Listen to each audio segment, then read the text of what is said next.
Welcome to the Model Rail Replacement Podcast, helping you get to your onward journey.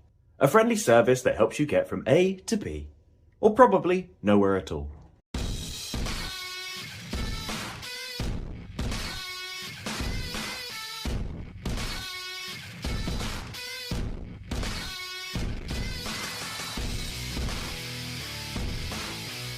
Hello and welcome to the Model Rail Replacement Podcast, or as we like to call it, BURP. I'm your host, James, and with me is co-host and presenter. Sam, good morning, everyone. Hello, Sam. How are you?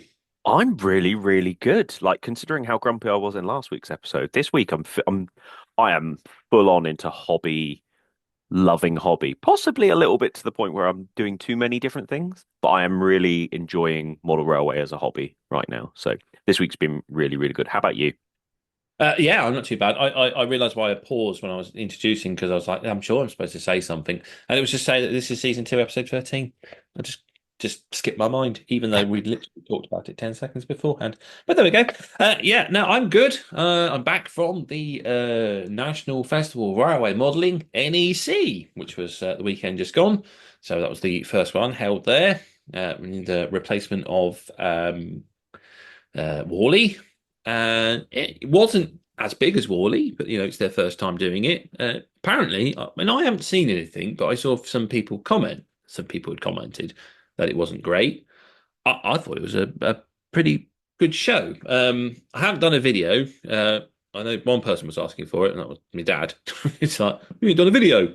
So, and I was like, well, I did film some layouts, and I may put something together a little bit later, but it was such a big day out for me and the boy that trying to film everything, edit everything, put it into a video would have just been exhausting, and too much for the boy. Also, they had a train simulator there, so we lost a good hour to an hour and a half where I couldn't get him off the train simulator. I walked around and kept him in my line of sight and sort of the stalls around the train simulator, but apart from that, it was not much else I could do. The Talaclin also there with Douglas, and you could go in Douglas's cab. So that also meant that we lost at least another 45 minutes because I couldn't get him out of Douglas's cab, and we had to go back to Douglas's cab. And then the Lego Railway Modeler groups, the North one and the South one, were both there with their layouts. Absolutely amazing Lego models. And again, I couldn't get them away from that either. So we went to the show, but that's probably the most things we saw, if for the truth be told. We did go around and look at some of the other layouts, but yeah, it was different to Worley. I think the walking in and the layout being completely different absolutely threw me because usually you got in your mind where you're going to go, sort of, hmm right, we won't go down here because this one's always the busiest one. We'll go over here, sort of thing. And walked in and went, everything's different. So, and they sort of ventured more into the left side of the hall where Worley never really did that. As soon as you walked in, it was that was the main corridor and everything else was to the right. So, yeah.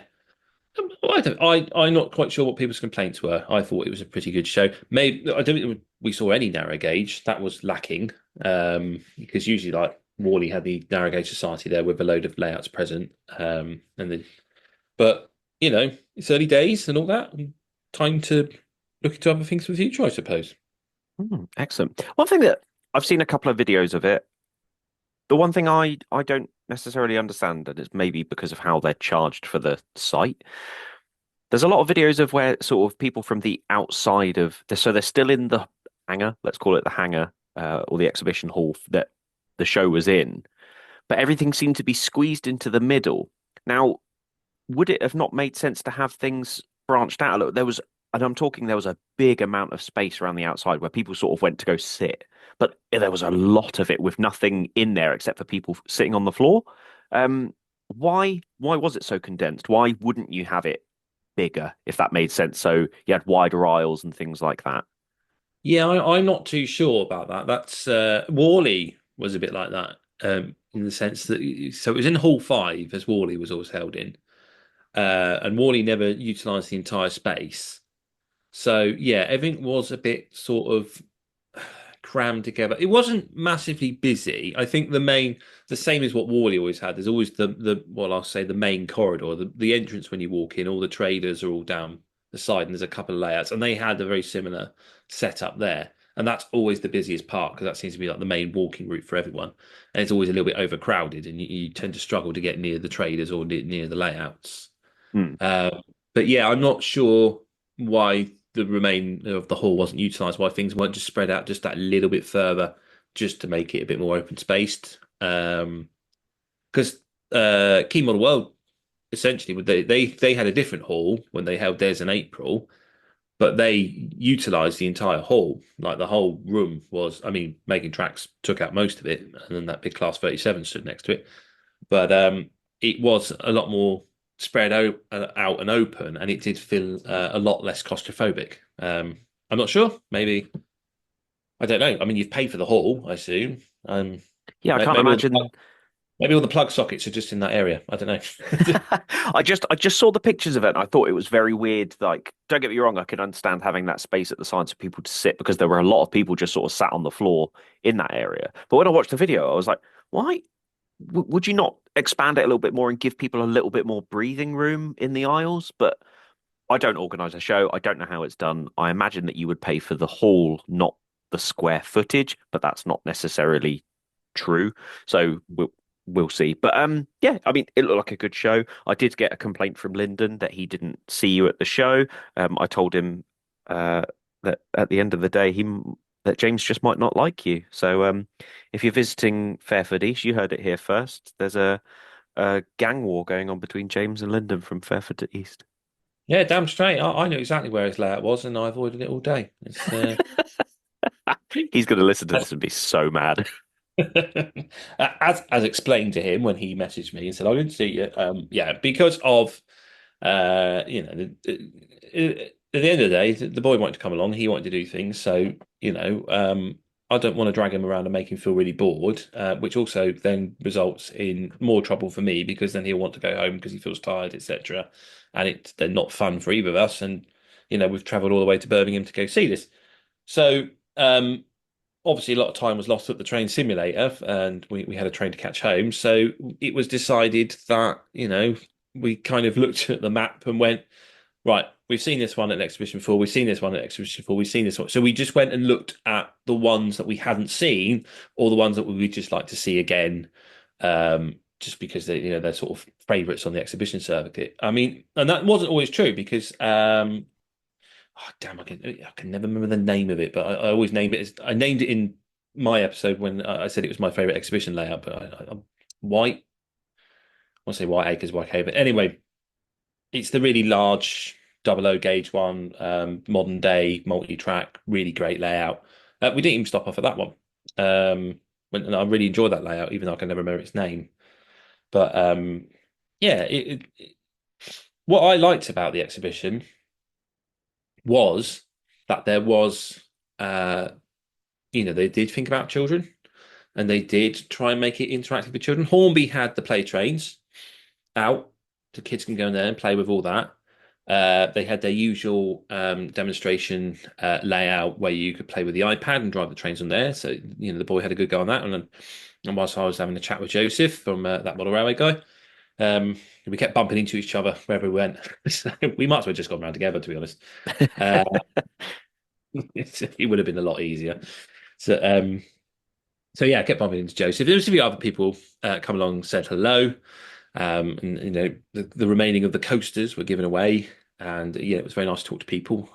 Again, everyone knows I'm terrible for remembering names, so apologies if I forget your name and don't mention it here. But there was one name I did remember, and I was like, I remembered your name. I'm going to say your name, and right now it's gone. So apologies again. But it was very nice to meet all of you who did come and say hello. But yeah, it was. There was a couple of layouts again where the operators stood at the front, and they said to my boy, "Do you want to have a go?" And they were letting me press the buttons for the do the whistle or drive the loco. And I think that's a really positive move for the hobby in making these shows more kid friendly and more kid interactive. And I think if people want to see the hobby survive, this is the kind of thing that everyone needs to start looking into, is how to get the kids involved when they turn up at these exhibitions. There was Again, I can't remember the name of the layout, but it's one we've seen before. It's based around Gloucestershire. Um, they have little 3D printed rubber ducks hidden around the layout for you to find, and they'll bring a train out and it's full of 3D printed ducks. And then the owner then gave the boy a little duck at the end of it as a little memento for seeing the layout, which again I think is really nice. The Lego element of having the Lego layout there, and then the other Lego layout you could drive the trains on was also really good. And I think for a day out, I think it was a better day out for him than it was for me That's personally. nice though. Yeah, yeah, and he really enjoyed it. So I think people were complaining about the show, but for me, I really praise it for the fact that they thought about kids and put so much out there for the kids to do. We And talk. yeah, and thinking outside the box and having that train simulator there, I think is great as well. Um, it's just another way of showing the interaction of how technology and this hobby can sort of be immersed in together. Yeah, all round, we liked it. We liked it. It was a bit big, as I say, to record everything. We didn't get to see everything, and sometimes it was a bit of a struggle to get near some of the stalls. There was a lot of second-hand stuff there, which obviously I spoke to you about off air, and I think maybe we can have that as a subject at some point in the future. The way the second-hand market's going, but yeah. Sometimes you just couldn't get near. They're like three people deep, all trying to look at this secondhand stuff. So yeah, but otherwise, I think a very lovely show, and yeah, hopefully they'll be again there again next year. Nice. That's really good to hear. I've seen a couple of videos where people who went for 2 days only just managed to go around and see everything. That's not necessarily going to be true for everyone. Everyone does a show in a very different way, and I think that's definitely a talking point for in the future is how do you go to a train show? Like, because I think James and I have very different opinions on how we go to a show. Um, but yeah, it looked like it was very difficult for people to get around it in one day and take everything in. It's very easy to sort of go past things and be very, very quick with how you're doing it. But in terms of actually looking at everything, I think that's probably the harder part. Yeah, yeah, it's. I think sometimes I don't know as an exhibitor if people feel insulted that someone comes and looks at your layout for like 30 seconds and clears off. And it's like, well, hang on, I've spent like years working on this and you can't even give me a full minute sort of thing. Mm, But when you those shows like that, sometimes it is just a case that there's so much to see that you sort of stop at a layout and if there's nothing moving on it, I'm moving on. I haven't got time to wait for you to start running a train. I'm only here for a certain amount of time, and I want to get as much in as I can. So yeah. So the question is, when's a model railway exhibition, too big, sort of mm. thing. I guess I if mean, if it's made a profit or if it is viable to then do it again the next year, I guess that's a thing you have to take into consideration. Like, did it make enough money that they'll be able to do it next year? Even if they didn't make a profit, did it make enough that they can do it next year, kind of thing? yeah. I think for the amount of people, I would like to think that it's will be proposed again for next year. As I say, the only one I was surprised with was Gaydon this year, which seemed to be quite empty, which was disappointing because I think Gaydon is one of the best exhibitions out there. Hmm. Definitely in this part of the world. I can't speak for anywhere above Birmingham, but yeah, for where I live, I find the British Motor Museum puts on one of the best shows around. Hopefully, it will go on next year. One, because that's the only big show I'm off at a weekend for. All the other big shows I'm working, so it's the only one I can do next year. But yeah, secondly, I just think it's a really good show and probably needs a little bit more love. So yeah, modelling wise, we haven't really done much. We've added a back scene to the Engage layout, and that's about it really. A few more retaining walls and Metcalfe kits. But what about yourself? I think you've been up to quite a bit of modelling, haven't you? So yeah, although not necessarily directly on my uh big layout, uh the sculptor mod that I put on a couple of weeks ago, you and I had a big conversation about what we've been up to earlier, and it's still not fully dry, and I think it's because it's such a big lump of sculptor mold. So I've hit a brick wall, not because I'm not interested, but because I can't do anything extra now until that massive sculptor mold part at the back has fully cured, dried, however you want to say it. Um, so I'm running trains and stuff. That's still good. There is a big mess on the other part of my layout where I've just sort of used it as a dumping ground over the last couple of weeks. I'm getting rid of a lot of locos that are surplus to requirements. I've basically just hit a point where I've now grown accustomed to what I'm running on my layout and I'm like, well, it's been a couple of months and I haven't run it once, or I've run it once and I'm like, I don't need to run it again, kind of thing. Um, so I'm like thinning out my stock a little bit. Um, I've been doing some weathering commissions and little bits and bobs like that. However, um, we put out a call and I said, does anybody know if there's any Quarry Hunslets out there for 009 gauge? Because that is the 009 gauge loco that I will get and it will give me a boost into the hobby. You went to the show at the NEC and said to me, just so you know, Tony's Trains has got a 009 Quarry Hunslet on the stand. And I went, oh, and I dropped Tony a message. And basically, thank you very much, James. Thank you very much, Tony. I am currently waiting for it to arrive, but I will have a 009 Holy War arriving with me very, very soon. And I'm really, really excited about that because the diesel that I had is cool and it's nice that I've put it into BR Blue, but I 009 for me is these really tiny little narrow gauge locos, and the Quarry Hunslet for me is the one that really cemented wanting to get one. And I ordered one. We've already spoken about it, and it never turned up, and it basically killed that hobby buzz for me.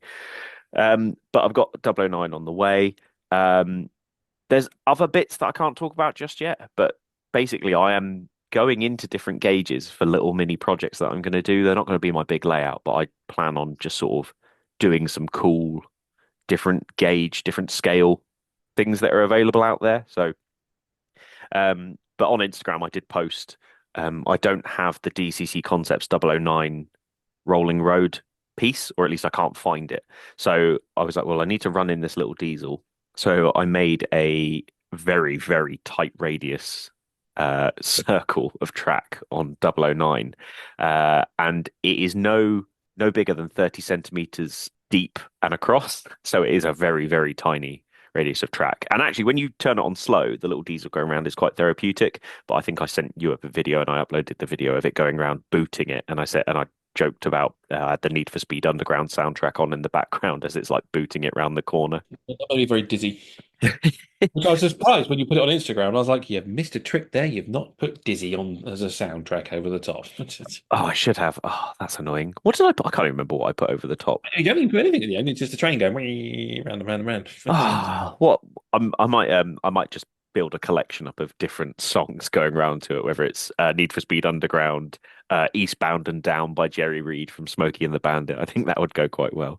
But what I have been doing is I have bought a few pieces of the 009 Flex Track, and currently sat behind me, I do have a 009 layout that is being built. Now, because I'm aware of how tight I can make the curves, they're not going to be as tight as that little running loop, but I am going to effectively make a figure of eight track on what will be a 4 foot by 18-inch board.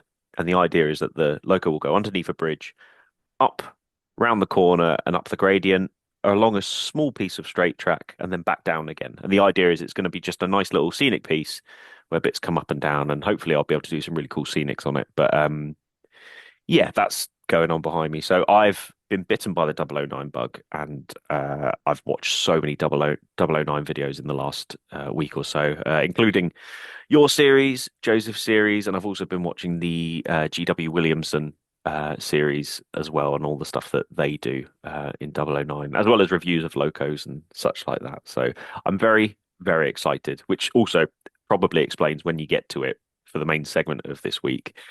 I'm really excited about the 009 stuff, and it probably has a little bit of bias to it when we go on to it. But yeah, lots and lots of different hobby and lots of different little tiny things. So yeah, it's been a busy week. I like the fact that, at the start of this season, I was like, yep, I'm going to be starting my next 009 project, and mine is still in a pile of pieces to be put together. And you've just gone, I'm going to do one too. And you've already got the board and the track out, and you're already started your project. And mine's still gone nowhere apart from a track plan I've drawn out. But I am waiting for the signal box I ordered from Buggles Kelly Station to arrive. But Tom emailed me today to say it was on the way. So hopefully I should also be joining you in the 009 projects. But you did mention, but you get very excited about 009 later in the episode. And you listening at home are probably wondering, well, what is this episode? Well, it's a Fight Club week. Obviously, we concluded Fight Club controversially, according to some people. We'll let that one go, never. So it's almost Christmas. We thought we'd probably do something a bit Christmassy. So this week will be All I Want for Christmas is Fight Club, which we are going to do some Christmas shopping. But that's in a bit. First of all, I think we need to cover the news. There's some controversial stuff in there. Go on then, Sam. Hornby said they were going to announce at the weekend. What did they announce? I like the fact that whenever it's a controversial subject, you always let me lead in with it because I'm the angry one or the one who usually gets into trouble. Yeah, that's it. I'm just trying to. I'm playing the game, you see. So whenever Hornby listen, they just realise, think that you're the one always bashing them, and I'm trying to, save face for them. It's good cop, bad cop. But you Yeah, I don't realise mean, it's bad it's cop. probably the best way to do it. I mean, I realize I'm the bad cop. It's just that, I mean, yeah. So first of all, let's clarify that this is our thoughts and opinions. I know, and I'm sure James does as well, that there have been people who have reported on the subject and have explained why Hornby have done what they've done and how they've got in contact with them. And I think James will agree with me when we go into a little bit more on it, that there is a part of it that makes me very interested that there's not been a correlation. And I think James knows what I'm talking about. Basically, Hornby announced on the weekend of the NEC show that they will be doing the J52. That's right, isn't it? Yep. Yeah. They will be doing the J52. Now, those of you who follow new releases and announcements will know that the J52 was also announced by Rapido. Now, Hornby got in contact with Rapido when they announced theirs and said, look, ours is already well into production. So just to give you a heads up, we are doing one as well. And apparently they worked alongside each other during the project and they've tried their hardest to not do any replicas, effectively. They're trying to make it so that they're helping each other out, I think is the way they've worded it. Yeah. The running numbers picked by Hornby are not duplicates of the running numbers done by Rapido. Which I think is good for the model railway market. Yeah, it's. I was having a conversation, as I say, I bumped into Joseph a lot, and me and Joseph were talking about it, and we sort of agreed, whilst duplication can be considered a bad thing for hobby, it can also be a good thing. And we've said this before in regards to Cavalax and Curascale with their class 60s, that they're, that sometimes, that little bit of competition pushes the other to do one better and improve the product and see what they can do to try and entice the customer to come to them. It also, causes, that price sort of point that to fight over, and keeps things lower, hopefully, for us as a consumer. So whilst duplication can be viewed as a bad thing, it can also be a good thing. But yeah, it is quite nice that they haven't they've worked together and said, look, we're doing these numbers, okay, we'll do these numbers, kind of thing. I know it's different. I think Simon Curtis mentioned before how the difficulties of duplication in the model rail market and competition laws, and how you are not allowed to say to someone, I'm making this, don't you make this, sort of thing. And that's how you do run the risk of duplication. But I think in this instance, because they both said, well, I'm doing this and I'm doing this, I think they've just said, all right, well, we're doing these. And the other one's going, okay, you're doing them, are you? We'll do these. So I think that's bypassing the rules, I suppose.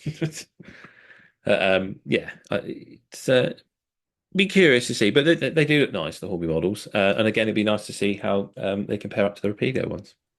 Yeah, I'm just having a quick look at pricing on the different locos. So The Hornby one at the recommended retail price is going up for £175, and the Rapido one is going up for £165. So there's a £10 difference between the two of them. You can get retailer discounts on top of that as well. Now, this one is the one that I think caused the least controversy. The one that I genuinely cannot fathom why, and I'm sure someone will tell me, oh, it's because of this, this, this, and this. Okay, whatever. I can still be annoyed by something. Hornby also announced that they're going to be bringing back their Class 60s, which I believe would be really, I'd be okay with that. My biggest gripe about the Hornby Class 60s coming back, and just to clarify, they have been deemed by hobbyists for quite a number of years that they've been a really, really good model. Yep. But my biggest bugbear with it is that we've already got two that have been announced this year by Cavalex and by Accurascale. Now, if you wanted to buy those, I'm just trying to get a price up, so apologies in advance. I think Curacao sit at the cheapest at around £180 off the top of my head, maybe a £10 difference either way. I think Cavalex are sitting a little bit higher off the top of my head, but Hornby, with their recommended retail price, are coming in with these new locos at £249.99. And that's not with DCC sound, that's just a standard model. And that it does, and the livery choices are duplicates of the other companies. I think maybe the GBRF, I'll have to double check. It's possible that it's a different GBRF loco. I think the only GBRF loco that will not get made in 00, unless Bachmann decide today also want to make a Class 60, is 002 Graham Farish, just because obviously it's called Graham Farish. There's probably some licensing issues around there. I mean, I can't imagine Hornby selling a Bachmann product kind of thing, if you know what I mean. So, but yeah, their offering isn't by Kingdom Brunel, which I think is a Rails limited edition for a Curacao off the top of my head. We've got DC Rail Freight Ben Nevis, which is a Hornby magazine limited edition and an Akira Scale limited edition, and now it's being offered. I mean, I may have got the numbers wrong. I think there might be more than one in the grey livery with a different name, but I'm pretty sure they've all gone for the same loco. So 3 of them. We really should fact check this before we start selecting. Off the top of my head, I know I'm not saying this is 100% true, but I do believe they've all picked the same loco. It's a curious choice, really curious choice. And do you know what? I wouldn't be so baffled by Hornby doing it if Hornby came in at a price point that competed with the other two. Yeah, that's the bit that annoys me the most about this. But coming in at such a high price point with an older tooled model, and the Hornby Class 60, as you say, always been really highly regarded in model railway circles. It is a really good model. It's got lots of detail, especially for its age, but it is an older model, and Cavalex and Akira Scale are offering little new initiatives on their models. Cavalex, for example, have this magnetic snowplow buffer beam on the front, so you can just swap it round. The use of magnets, no need to worry about getting tweezers underneath and trying to push the clips together so you can pull your coupling out and then change it around. It's just done on magnets. As far as I'm aware, this Hornby model is the same old Hornby tooling that they've been using for the last few years. So I don't understand. It feels like they've turned up a gunfight with a sword. Do you know what I mean? It's I think that out of this entire thing, I mean, it's just annoying that there's another Class 60 on the way. And like you say, there's a couple of repeats in it. There's nothing to say that Hornby can't do this. But like you say, they've already done the tooling. There's nothing special about it that's new. It's the older tooling, but for some reason, it's nearly £100 recommended retail price more than the Acura scale one. How can you do that? I I don't know. I'm that's what's lost me on this. As you say, Hornby well within their rights to do it. We praised Bachmann the other week when they decided that they were going to sneak a Panya tank out just before the Acura scale ones arrive. But I think from what I recall, the price point was a competitive price point. Very, very And competitive. again, it's okay, Hornby. I get it. Yeah, you're going to sneak these 60s out before the others land. Brilliant. That's probably a good marketing strategy to try and get these products sold. But if you're then asking for, like you say, almost £100 more for, and I use this word loosely, an inferior model, why would people want to buy that? I personally will. I'm not giving you an extra £100. I will wait 3 months, 4 months, if so be it, and I will take an Acura scale one, or I will take a Cavalex one. I don't know, but I'm not sure. It's the mind boggles. I'm sure Hornby have their reasons. Maybe the Class 60 is that much loved that they will sell. I mean, I do like a Class 60. I don't think I need that many Class 60s though. But I I'm not just sure. I just think a lot of people who will have, because obviously Akira Scale also have the biggest selling point for me of which one I would pick is based on Akira Scale's pre-order, being able to pay for it. As long as it's paid for, it is in essence, it's like getting credit, but it is also where you pay for it before it arrives. Um, and I think that is the part that I'm really, really struggling with this because it's just such a large amount of money, and I'm just trying my hardest to fact check it, but I can't seem to get the Hornby one to appear on a comparison website. But it looks like for the sound fitted Acura Scale one, you still get it cheaper than the sound fitted Acura Scale one. Let me just double check this is about the same price as the non sound fitted Hornby one. I think 10, maybe £15 more. But then Yeah. you can also get the TXS sound Hornby one for less than the Cavalex one, or about the same as the Cavalex one. So yeah, the Hornby TXS on their website sitting at 29499, or for their non TXS, you're sitting at 224,999. But yeah, they're I don't know. It's an interesting move to say the least. Mm-hmm. Who knows? Maybe the Kursko one and the Cavalex one will arrive and they turn out to be an absolute load of rubbish, and Hornby are just laughing. Mm. I just You know, I just can't fathom when there was the controversy earlier in the year regarding it. It feels like that would have been a really good point for Hornby to turn around and be like, "Look, we're also doing one." There was enough controversy because it's the first time we've really had two manufacturers making the same loco almost at the same time. yeah. I mean, maybe these were already signed up to the factories to be done. Um, because like with the J52, from what I understand, Hornby were going to announce that at the beginning of the year, but it was too close to the Rapido one that they didn't want what has essentially happened here of this, well, you're just trying to spoil the market and trying to get one up on the little company sort of argument, which, happened last time when with the Terrier, when Rails and Daypole decided to go and do a Terrier, and Hornby went, well, we're doing a Terrier, and then, Hattons were doing the 66, and Hornby went, well, we're going to do the Railroad. Well, it might as well be a Railroad 66, but they kept it their main range. And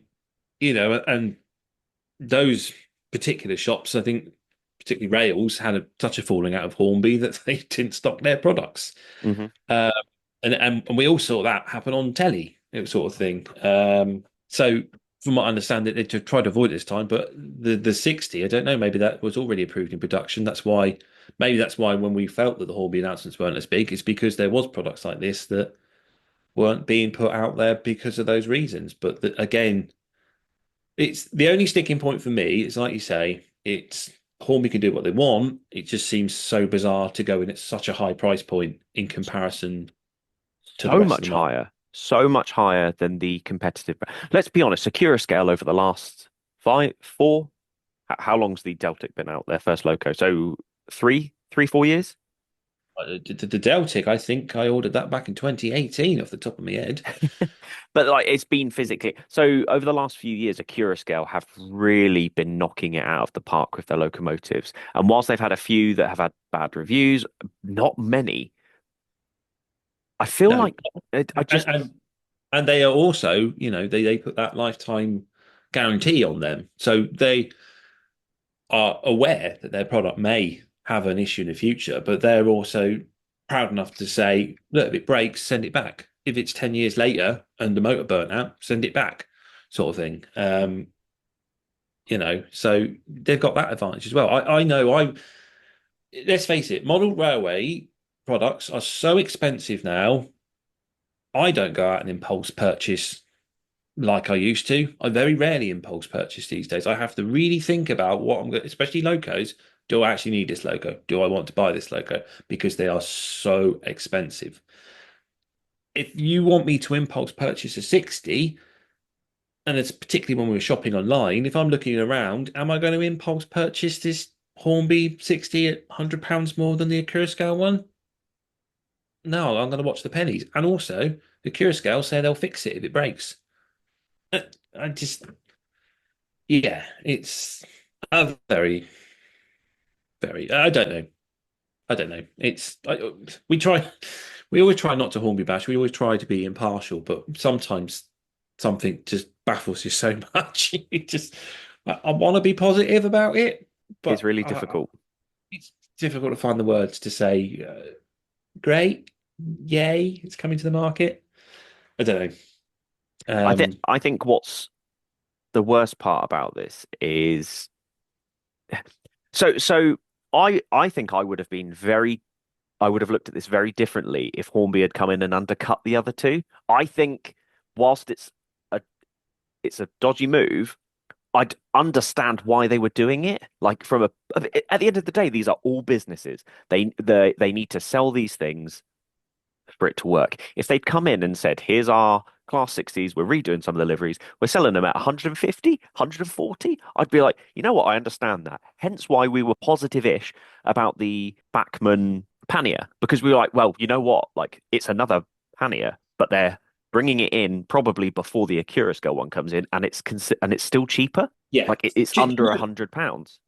Do you know what? I think I would have, and I don't know if they still have this tooling, but obviously they bought all the Lima stuff when Lima went bust, and Lima had a very, for what were Lima models, their Class 60 was highly regarded, and I think even today's standards, it's still a good looking model, and you can get the aftermarket parts to do it up.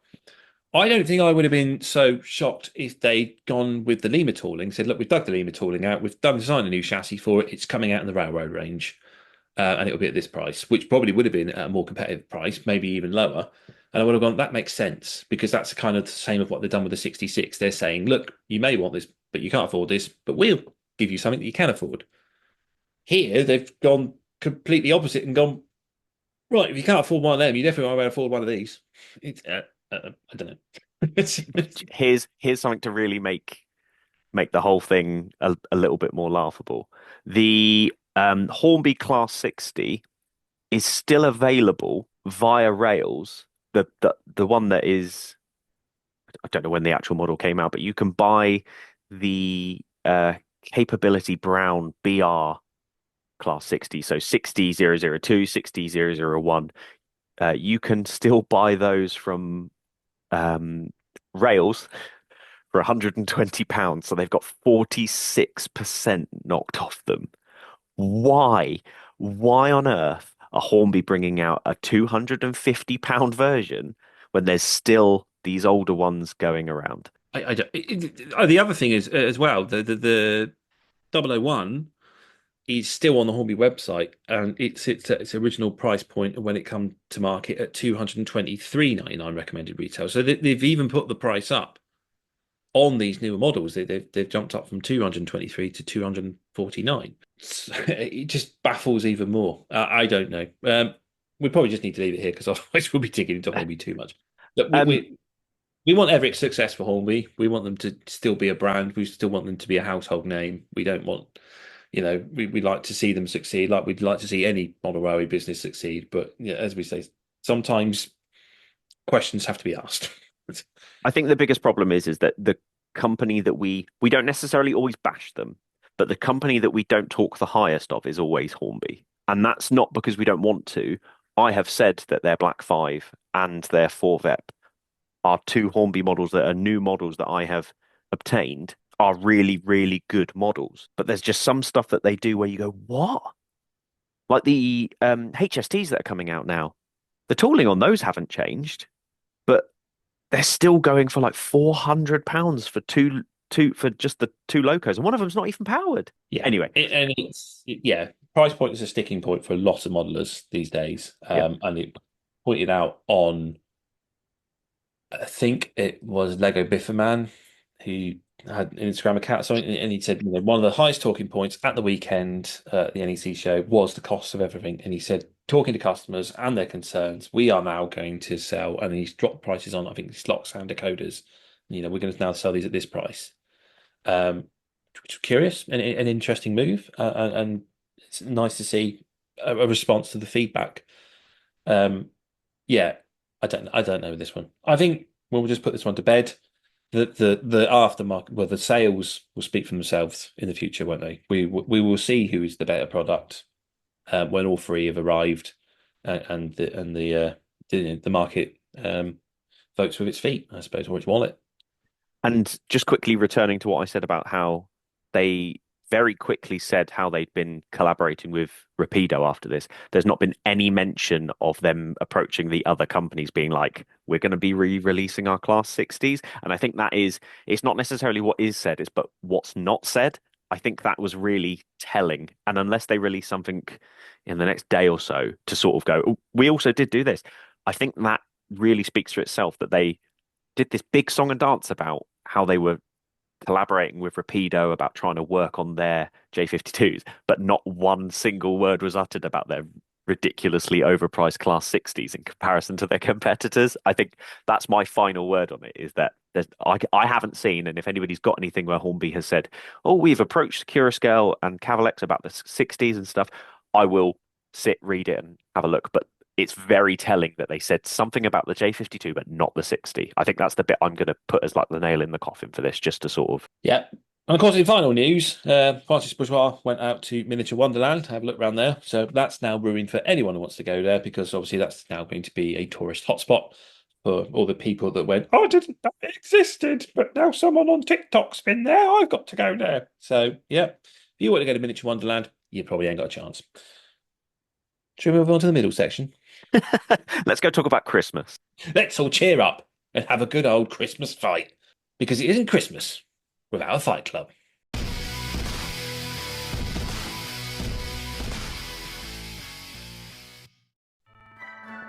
Ho, ho, ho! Merry Christmas! Hello there, little boy. What would you like for Christmas? Well, I was wondering if I could have me models weathered. Oh, the elves don't do weathering, I'm afraid. Well, couldn't you get Emperor's Path to do it? Emperor's Path? Oh, well, what is that? He's his weathering service, and he'll make your models as dirty as you like. He can go over with the airbrush, or he can do the oils. It's wonderful. Oh, well, that does sound wonderful, but how would I get hold of him? You can contact him through his Instagram at Emperor's Path, or you can do Emperor's Path contact at gmail.com. Ho, well, you have been a good little boy to tell me such things. Maybe you will get your locomotives weathered this Christmas. Emperor's Path weathering. If it's not dirty, let's fix that. Do you do sleighs?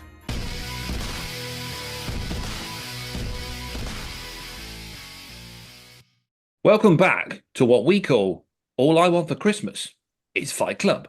So this week's Fight Club is slightly different. Obviously, the big day is approaching, and you might be wondering, firstly, if you've got a loved one in the family that likes model railways, what to get them? Or maybe you're just thinking, what could someone get me? And maybe I should just, play this in the background and sort of drop a few hints. So we're doing something a little bit different, and our Fight Club is a Christmas shopping battle.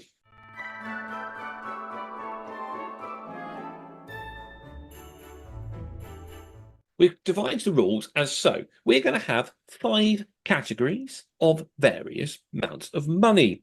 £30, £50, £150, £300, and for you lucky people that are very spoiled, £500. We'll also have a little bonus stocking filler round, in which we'll have to try and fill up our stockings with £20 worth of gifts. So we thought to make things a little bit interesting. We have a gauge and a theme for each round for each person to do. So, Sam, do you want to go first or second for the £30 round? I'd like to go first, please, for the £30 round. Okay, so I have 2 wheel of names ready to go. Obviously, they must be using a lot of energy because my computer's going wild right now.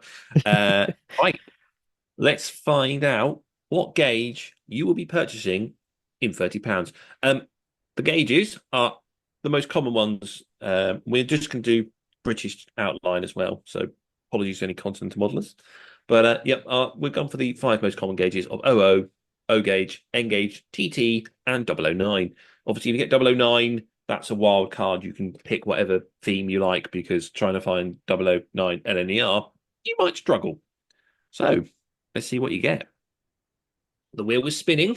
Engage. I was kind of hoping for O gauge for the £30 because I feel like that would be a really interesting one to do. But N gauge, you say?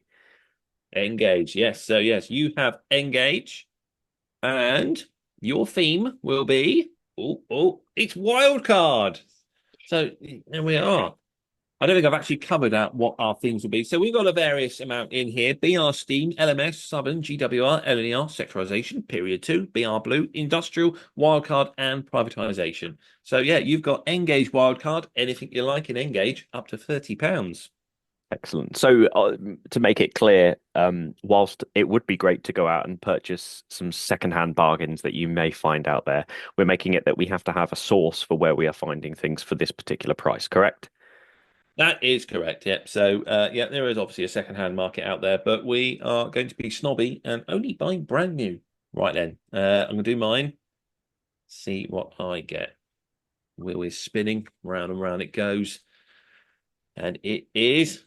It just passed the O gauge. I've got 00.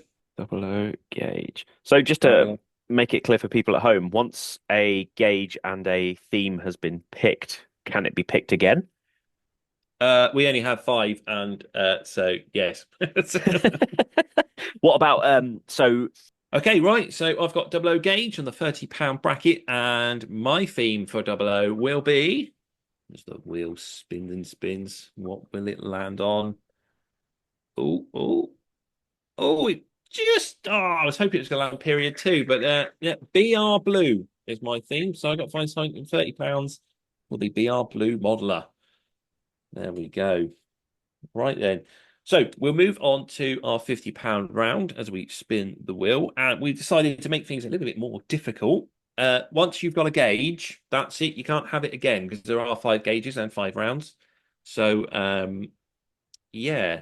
Sam, you can't have N gauge. Let's see what you will get. O gauge. O gauge, £50 budget. Okay. Right then. And your theme is... stopping right on LMS. LMS for £50. So yeah, you can do LMS. I suppose, shall we allow it Midland region so you could stretch into BR anywhere in that period? Are we happy with that? Even though we do have BR Steam, but yeah, I mean, I guess let's go. It's region, not necessarily. Who knows? Yeah, someone's gonna tell us off that we're breaking our rules before we've begun. So yeah, like we haven't thought them out. Also, Scottish is missing from this. We really do miss out the Scots. Sorry, guys. Sorry, all of you at home. Apologies. Yeah, I've nipped it in there. All right, it's in there now. Right then. Okay, right. So that's yours then. O gauge at LMS. Mine is. Let's find out. So I can't have OO, which I'm a bit gutted about. I was hoping to get that in the £500 mark. Okay, yeah, I've got TT gauge. TT gauge for £50. TT gauge for £50. Now this might be a bit difficult actually, depending what theme you get, because there's not a lot. So, Yeah. those of you listening at home, be gentle to James during this one. LMS. Both on the LMS train. There we go. We're both doing LMS for that one then. Cool. Right. Round three. Let's have a look, see what you got. Oh, gauge. Double O. No. Oh, TT. £150 TT gauge. Okay, that's interesting. Right then. So that's TT gauge for you, Sam. Let's see what your theme shall be. It is sectorization. Ooh, that might be tough. Oh, I was really happy for £150 on TT, but now with sectorization. Cool. Cool. Right, that's yours then. Let's do mine and hope it won't kill my computer. O gauge. There we are. So I've got O gauge for 150. Now, if this comes up GWR, you are quids in. Just spin it, see what it does. It's froze on my phone. LNER. There we go. It did work. Yay. LNER. Oh, that's really interesting. There we go. Yeah, definitely. £300. Let's see what you get for £300. £300 is an OO gauge. God, this has gotten So a the very process good. of elimination, your £500 will be 009. So we'll work out your theme for OO gauge first. Spinning the wheel. Your OO gauge theme is, what a beauty. BR Steam. Yay. You're not so pleased with that. I'm going to buy so many A4s, everyone. You should be happy. You can get it in a train set. I'm going to get it in Railroad. I'm going to get Black Label. I'm going to get. Actually, I don't think I could get it with Black Label. Cool. BR Steam, £300 on double O. Oh, Yeah. Right then. Steam. Yep. Your £500 is 009. Yep. What's Uh, your £300? and 009 we decided was wild card, so there is no theme for 009. So yeah, that's all yours. So yeah, Oh, my £300 then. I've got Engage and 009 left. See what I get. I've got £300 on 009 gauge. okay. That's a wild card choice of whatever theme you want. It's 009. So my £500 is Engage, and that theme will be spinning the wheel, watching it go round, hoping it's not going to crash my phone.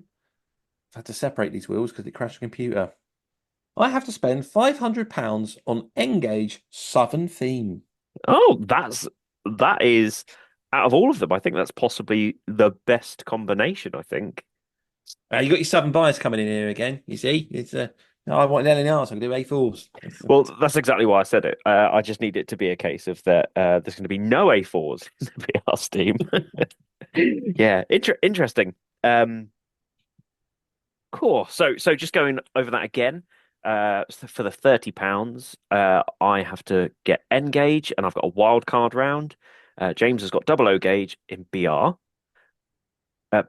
James has got double O gauge in BR blue. Then for £50, I've got O gauge under LMS. James has also got LMS for the £50, but in TT gauge.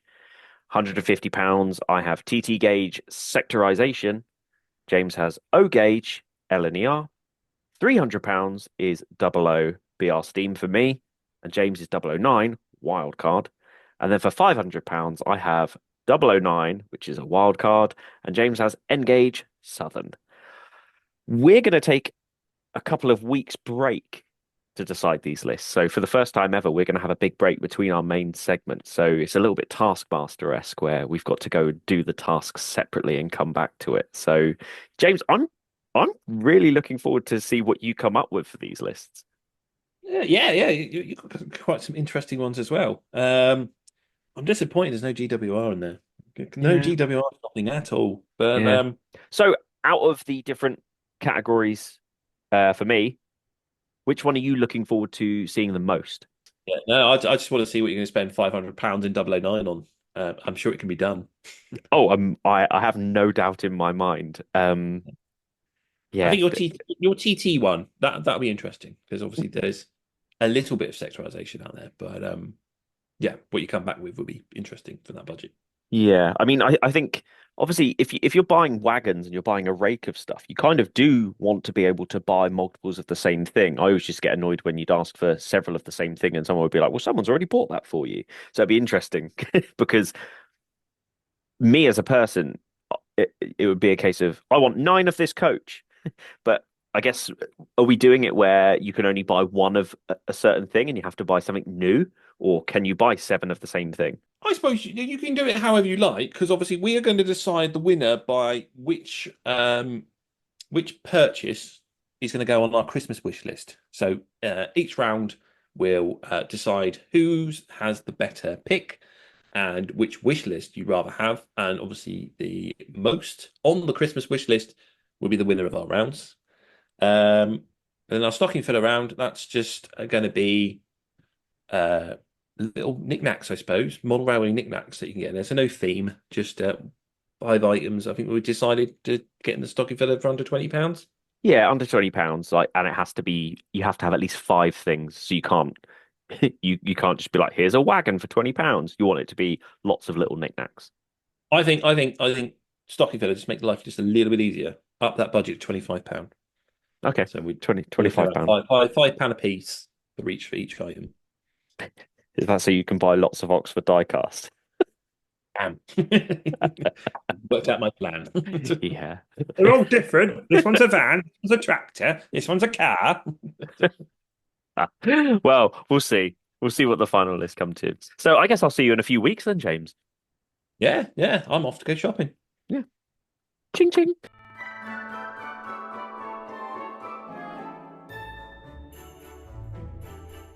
Right then, so that was a couple of weeks ago. We've obviously been off Christmas shopping. And yeah, I suppose we better get into it. So, Sam, £30 round. Can you remind everyone what you got? Okay, so for the £30 round, I got Engage and I got Wild Card, which means that I could basically pick anything that I wanted for an Engage layout. James, what did you get? I got, it was double O gauge and it was BR Blue. So that was my theme, which was tough, I must say. I'm going to say, seeing as BR Blue is very much, I'd say it's the big choice at the moment from a lot of like the newer modelers or the people who are the same sort of age as us. I imagine trying to get something for £30 for that is quite difficult. However, I could blow my budget immediately. In fact, I did because I thought it was £50 and I started shopping and then I double checked and went, crud. And I had to do it again. So I went a little bit left field with this. I didn't pick up any wagons or anything like that. But for the N-Gauge, I've been really inspired by Andy, who's working on the making tracks. And he's currently building the massive block of flats for the making tracks layout. And I'm really enjoying. Andy does some really fantastic train photography pictures that he posts on his Instagram, which I will give to you later. But he's basically building the massive, I think it's 20-story block of flats that they're putting on making tracks. And I was really inspired by that. And I was looking through the Engage stuff. I was like, what can I get for £30? So what I've tried to do is I've tried to put a source for everything that I've done so you know where I'm getting these prices from. I have also tried to not go to the same shop because there are some shops that sell things a lot cheaper than others. So I have tried to shop around and try and get deals at other places. So it's not just me listing things that are on some of the big boys websites. But I've gone for the Scenecraft low relief block of flats, which comes in at £29.95. Yeah, very nice. I think it's quite for an N-Gauge model. I feel like this block of flats is actually quite an imposing model, and because it's low relief, you don't have to have like this massive taking up too much space on your layout kind of thing. I really love low relief scenery. I think it's one of those things that done right, it can be really good on a layout, and I think this is definitely one of those. Yeah. The other thing that you can do with N gauge, this could also go to a slightly higher, bigger gauges, maybe O gauge, but definitely OO gauge, because my dad's done this. He's bought all the N gauge low relief coal station buildings when they had a couple of years ago, Hmm. and he's bought them with the intention of putting them in the background and then having hills in front, so it looks like that the power station is a little bit further away from his layout. So you could do the same with that flat, couldn't you? Put it a little bit further back and make the town look a bit deeper and bigger. Mm. There's a few methods I've seen people do to try and make the background look a bit more depth filled, I suppose. But yeah, that's pretty cool. So I went shopping at Model Rails Direct for this one. And then I'm not going to lie, I then went to Kerno and then stayed at Kerno just because Because you were just on the website then. I was on the website. It was late, and also I hadn't done my homework. Basically, so I started doing my homework with BR Blue, as you can tell by going shopping at Model Rails Direct, and then got home and went, "Oh, I need to finish." So I just went to Kerno and immediately went shopping around there. So apologies to all other model railway shops for not using you. Yes, BR Blue then, £30. I tried to add a little bit of variety and spice of life to the presents and the gifting, as they keep saying on the radio. So I went with, and I thought it's always nice to have a little kit, something to do. You sat around after Christmas and, telly's on, the kids are fighting, and you just want to chill and do something. So my first pick is a Pico PC542 BR Clay Hood Kit, which comes in at £11.29. Ah. So I thought that'd be a nice little gift for someone, just a little wagon to build. And we all like clay hoods. I think one thing that I noticed with clay hoods is everyone likes them, including Steam modelers, because they tend to model them with the blue hoods. And they didn't have the blue hoods in the Steam days, and it bugs me a little bit. But it's like, they're not the right era. But yep, everyone likes them. They are BR Blue era. I really like the clay hooded models as well, and I'm guilty of having Steam stock back in the day that I used to run around with the blue hoods on them because I thought it made them look different to other wagons, and I thought that was always really, really cool. So I agree on that one. Yeah, exactly the same. My dad had them, and when he was younger, he just put them on the freight trains and run around because they look great. But as I got older, I found out that the blue hoods were more of a diesel era. But that's my first pick. Then it's followed up with a Backrooms Scene Craft 44517 Brute trolleys. You can't have BR Blue era without some Brute trolleys. They're on the stations everywhere. That's where the train spotters used to sit and watch the trains go by and take the numbers.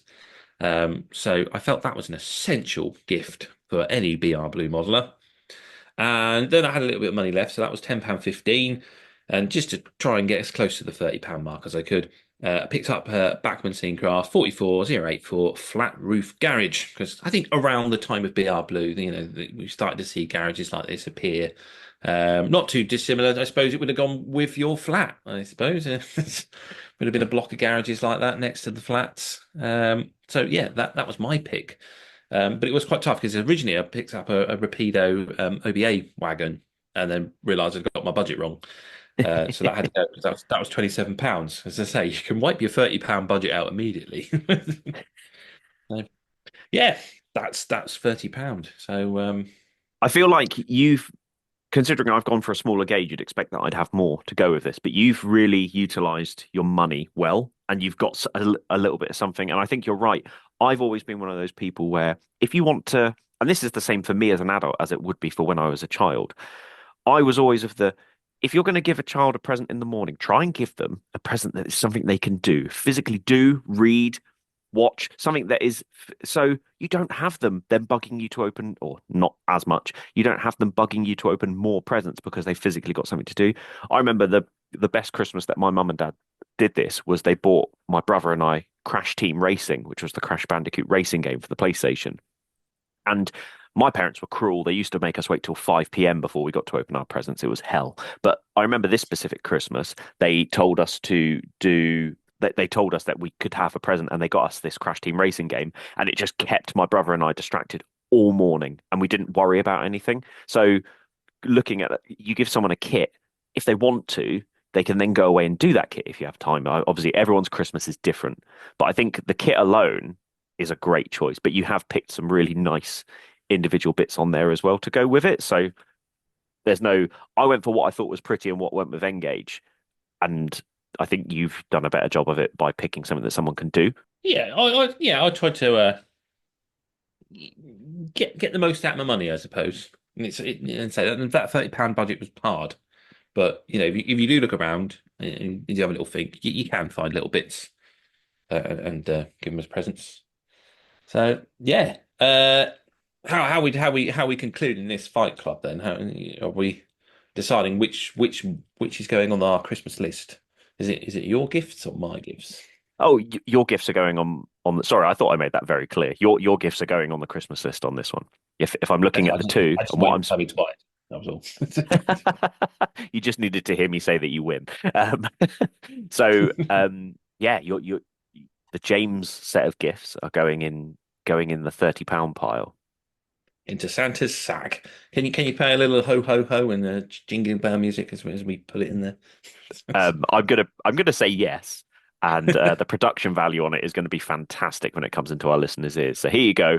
Rather than the rock music going into the next round, it's ho ho ho and jingle bells. Right then, £50 round. I'm very forgetful. I mean, everyone should know because it was like 10 minutes ago to them that you told us what it was. But for me, it was a long time ago. What's your £50 theme? My £50 is O gauge LMS. So I was hoping that the O gauge would come up in the sort of the latter funding side of it, but unfortunately, I got O gauge for £50, and I feel that eBay would have been your best bet for something for O gauge. And whilst there are lots of things out there that you can get, I decided to go a little bit elsewhere on that one. But what have you got for the £50? Mine was also LMS, but I had TT gauge. Interesting. So you had quite a small area of what you could physically pick in essence. Yes, yeah. It was a bit of a toughie again. But I did it. I managed to go shopping. So for me, I went very left field on this one. So I went and headed over to Bunter's Yard's website. So Bunter's Yard, we've talked about Dave quite a lot. He does some fantastic work, whether it's resin, weathering, painting, or MDF kits. And I went for the Type 15 signal box. Now, when I Googled the Type 15 signal box, it said that it was a London, Midland, Scotland region signal box. So anyone who wants to argue that this is an LMS, because I feel like someone will. When you Google it, it says it was part of the LMS area. So that comes out at £40. So then also on Dave's website, I also went for an incinerator with a flickering flame for £10. So I've gone with the same sort of thing you went in the first one. If you want to sit and build your signal box, you can. Likewise, if you want to wire up your flickering flame incinerator, you can also do that as well. I thought these were a nice little addition, all in O gauge, all available from Dave's website at Bunter's Yard. Wow, that's pretty sweet. Yeah, I like that. So mine was TT, and as I've already explained, I didn't do my homework properly, and I just stayed at Kerno, didn't leave the shop. And for my TT business, I picked up the Pico. In fact, these are all Pico products. So two of their plank wagons, one of them LMS branded, which came in at £19.90, and that was under the code of TTR 700M, and then the TTR 7014P, which was the Cadbury Bourneville livery, which I felt would fit the London Midland region. Bourneville was just south of Birmingham, so that's sort of in that area there. Well, I'm sure someone will now tell me that Bourneville was served by the Great Western. And that you're being biased. But probably would literally still travel around the London Midland area, and then to tie that all up with my remaining £10 and 20 pence, I went and bought a Pico line side hut kit, which was a laser cut kit at £9.50. But I got to say, I think I would prefer the signal box that you've gone and picked out, because that just looks great and O gauge and looks fun to build and put together. So yeah, I'm not even going to try to fight for TT here because mine's just a couple of wagons and a little line side hut. And whilst it's a little kit, it doesn't sound as good as Dave's signal box. So yeah, Yay. I put yours on my. Thank you. What I do want to give you a little bit of an honourable mention on this one. So one thing that I used to find at Christmas, and this was especially during my Warhammer years as well, Warhammer sometimes you need several of something to make it work in game. So whether that's you need to buy 2 boxes of Space Marines or something like that to have a full squad, or you need 2 tanks or 3 tanks in a squadron, but they come in boxes of one. One thing that I always used to find is you'd put 3 of the same thing on your list, and what would happen is my family always used to automatically assume it was a typo. So you'd get a mixture of all these wonderful things, but like as a gamer, you'd be sitting there going, "Well, I need 3 of these tanks to make it work." But it's that sort of thing of, "Well, I'm not going to buy them 3 of the same thing. That's ridiculous." But as a gamer, you're like, "Well, I need it. I need the 3." And what I like is that you've bought several different wagons on here to maximize your money. And it means that you haven't just got the one wagon rolling around with your train set now, or the locos that you've already got on your train set. You've got a few wagons, so you get to break all of these wagons out, and you get to utilize having more than just one. Yeah, that's it, and that's yeah. I had the same. I put wagons on Christmas lists before, and then I had to explain to my wife, going that is more than one of them because they ran in rakes, and she understood eventually. I didn't have to explain to it after a while. You know, so it was trained knowledge understood. But, Good. I think that victory is for you there. Thank you very much. That's what I like to hear. Thanks, Dave. You've helped me with a small win so far. So into Santa's sack it goes, ready for the big day. So yeah, cue Christmassy music as we move on to our next round.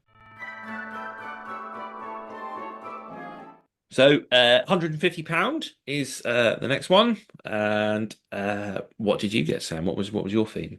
So my theme for this one was TT gauge sectorization, and there was I didn't think there'd be as many choices as there were, and I was very, very happy with the choices that were available when I went to look this up. So yeah, that was my choice. James, what did you have to pick for the £150 mark? I was going to say a TT sectorization. I think when you think about it, I mean, I think when we did the Royal was like, "Ooh, that's a bit of a tougher." And then you think about it, and went, "Actually, I think TT is quite well catered in that era." Yeah. For me, it was O gauge, and I had LNER as my theme. So yes, I can go first on this one because I've managed to sneak a GWR in there. So how did you manage that one? Well, this is the Daypol 7F037011 as its code. It's a GW conflat wagon with an LNER container. Okay. So when I was online shopping, I saw the container. I went, "Oh yes, excellent! That conflat will work." And then as I looked into the details, I was like, "Oh, technically it's a GWR wagon." But as we know with the days of steam, whilst the railway companies all had their own individual wagons that they marked up, they did indeed travel on each other's networks. And thus, this GWR wagon must have travelled onto the LNER to pick up that container. Alternatively, the container has been transferred from the LNER to go on the GWR wagon. But either way, it's got some LNER in it, and I felt it was just good enough to count. So I can hear the thousands of elves screaming that you've broken the system. That's all right, because I've broken the system later as well. Okay, that's an interesting one. I feel like the O gauge one is definitely the harder. So how much is the conflat wagon? so that was £49.99. Oh, okay. I was trying to work it out. I was like, that Yeah, can't be £150. Yeah, I didn't think outside the box like you did, obviously, because I hadn't done my homework properly and hadn't gone, I should go look at independent retailers and stuff like that and, try and promote them on the show. I've just been lazy. So yeah, I got that. And then I threw in a Daypol 14-ton anchor mounted tank wagon, Class B, which I think was the Benzel liveried one, which came in at £50.95. And then again, I thought, well, it's always nice to have a kit. And so I finished it off with a Parkside LNER cattle truck at £46.35. Anything beyond wagons, I felt, and sort of, there's not much in buildings and locomotives are way out of the budget, as are coaches. So O gauge is quite tough for these smaller budgets. So I probably could have gone shopping at Rails and had a look at those 14XX and then go, here you go, you can have a loco, but I didn't. It doesn't fit your region as well. That was what I was thinking. I was like, well, you could get so much because there's a lot of things that are in sales on certain websites, and Rails is obviously one of the biggest ones for O gauge sales at the moment. And I sat there going, oh, you could if you got GWR for the O gauge round, you know that if you got 150 or more, you're laughing because you could get a 14XX in there as well. But yeah, I think the biggest problem being that trying to get an LNER loco alone for O gauge is difficult, but let alone trying to get one for £150 would be very difficult. I even looked at the signals, like the Daypol signals, and like all regions catered for except LNER. Wow. It's odd because obviously, Hatton's with Hellion made the A3 and the A4 at one point with coaches, and you think there might be a bit more out there for LNER O gauge. But as I was looking around, I got the feeling that LNER is the lesser liked of the O gauge big four. It's just the other three companies seem a little bit more catered for. So that was what I went for anyway. So it was just 3 wagons for a lucky O gauge modeler who likes LNER. Well, here's the thing. I mean, the fact that you've managed to squeeze 3 wagons into it is impressive. Because I mean, I've only got 4. So for the TT gauge sectorization, I went to Rails of Sheffield for this one because they have a it's a sale that's been going on for a while now, so I feel like it's not cheating too much. But they're currently having a really, really big TT sale. So you can actually pick up one of their Mark II F coaches for £36.50 each. So buying 4 of them puts you at £146. So for £146, you can pick up 1 brake or 1 half brake, 1 first open, and 2 TSOs for £146. Now, whilst the 2 TSOs are the same numbers, I feel like you can renumber it easily enough. And I would much rather have 2 coaches that are 2 TSOs on that rake than having another brake or another first open or something like that. So I did what you did in the last round where I was trying to maximize how much you could have and run on your layout. I really was tempted because they had the Swallow livery HST on there for 149, I think it was. It was very close to the limit. And I was very tempted by that. And then I was like, nah, I feel like if I already have TT and I'm getting into it and I'm not getting a train set, I feel like let's get some more coaches because I find the biggest problem you have in the hobby in general at the moment is trying to populate your layout with coaches that are right for you.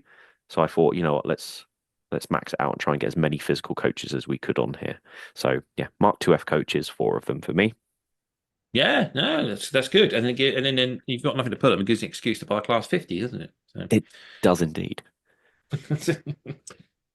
Awesome stuff. Yeah, no, I like them. I like those coaches. That's a pretty good call there, especially if, like you say, it's a sectorization.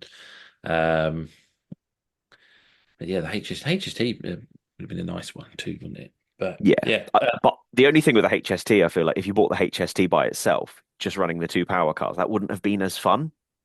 Whereas having 4 coaches to run around on the layout, assuming that you've already got some sort of loco, I feel you would have got more fun out of. So I guess the argument is you could actually run the HST round by itself, but it wouldn't be as fun. But the coaches, you can have more fun, I think, having coaches being pulled around. This is the difficult one so far. I don't know who to pick because I feel like, despite the fact that you are 3 gauges bigger than me, you've still managed to get 3 things in there. So you're maximizing your spending really, really well.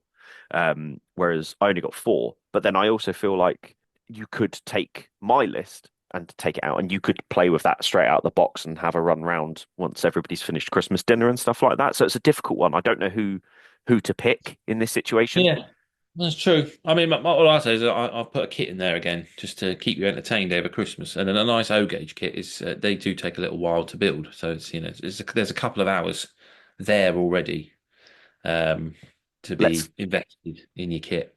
Let's go with that then. The kit seems to be what's winning over a lot of these lists here because if you build a kit, then you're going to have a lot of fun. you can at least do something on Christmas Day, because so far none of the things we've picked are actually a train set, so you can't run it all outside the box if you don't have No, the no. bits along with it. Yeah, exactly. If you were diving into this hobby, feet first and haven't got anything, these presents are pretty useless to you so far. It's they're right for building up, but you're not going to get any fun out of them until you've got your train set. So I suppose we have to increase the budget then for that. So in the Santa's sack goes the O gauge wagons, and we move on to the next round. So we're doubling the money, and we're going up to £300. And this I think this is where it's going to get interesting, isn't it? What did you get for £300? What was your theme? So mine was double O gauge BR Steam. Oh yeah, that's right. Yeah, you had a damn good one. I did. And this is where I think, because you've already said, oh, I kind of fudged it a little bit. I think I might be able to get away with this one, but we'll see. But what did you get for the £300 mark? So I was 009, and as we decided, 009 was anything goes, because trying to fit some of the themes that we had to it would never work. I mean, you're not going to get anything for 009 BR sectorization.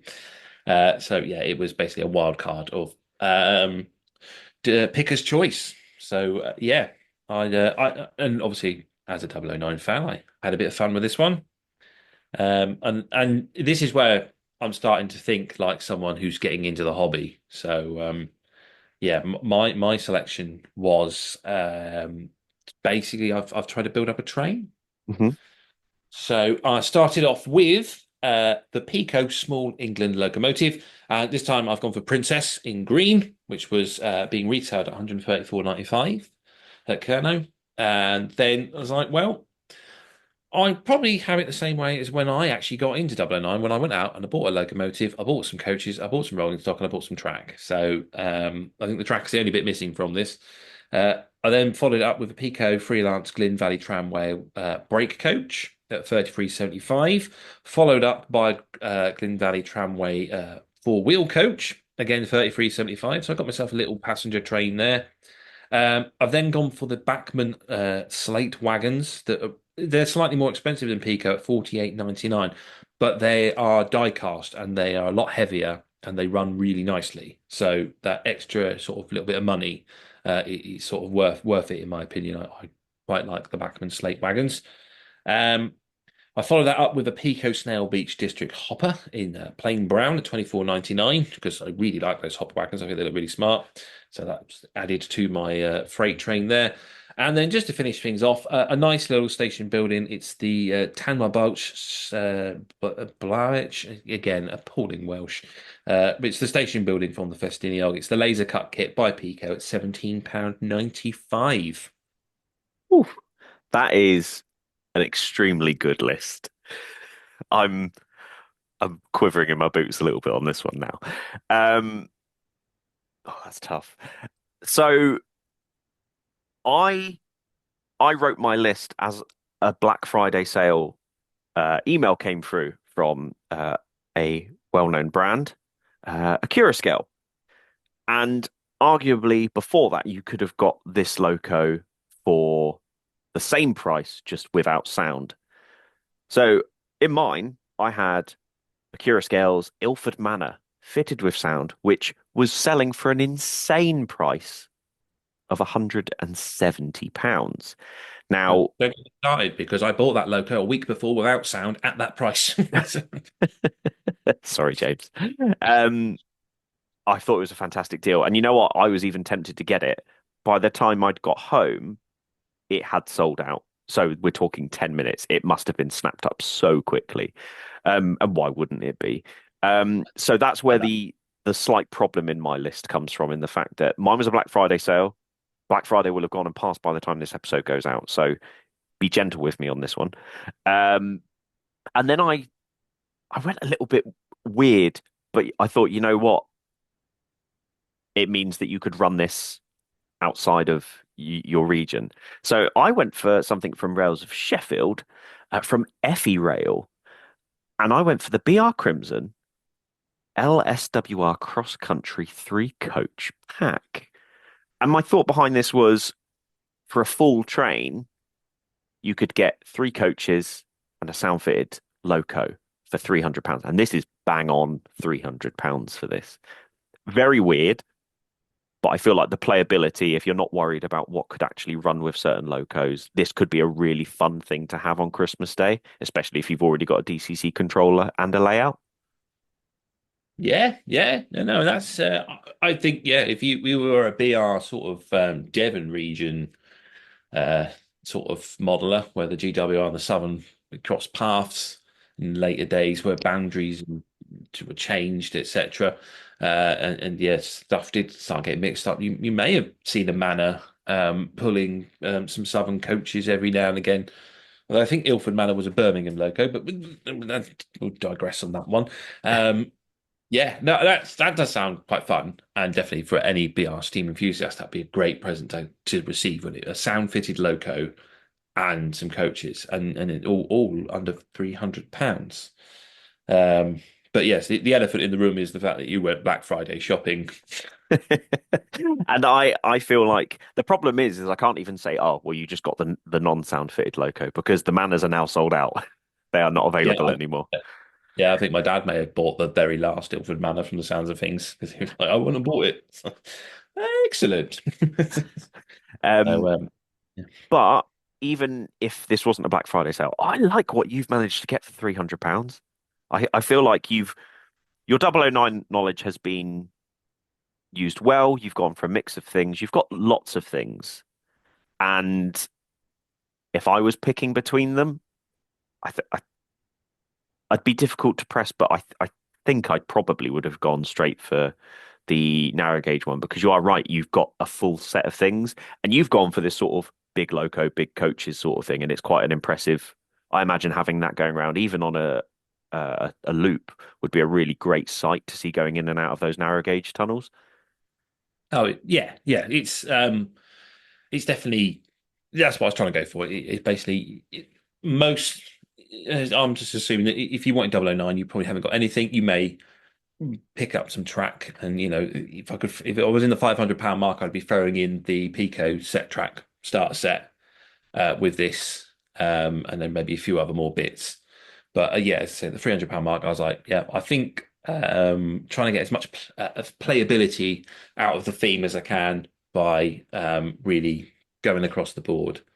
Ideally, I would have, had a little.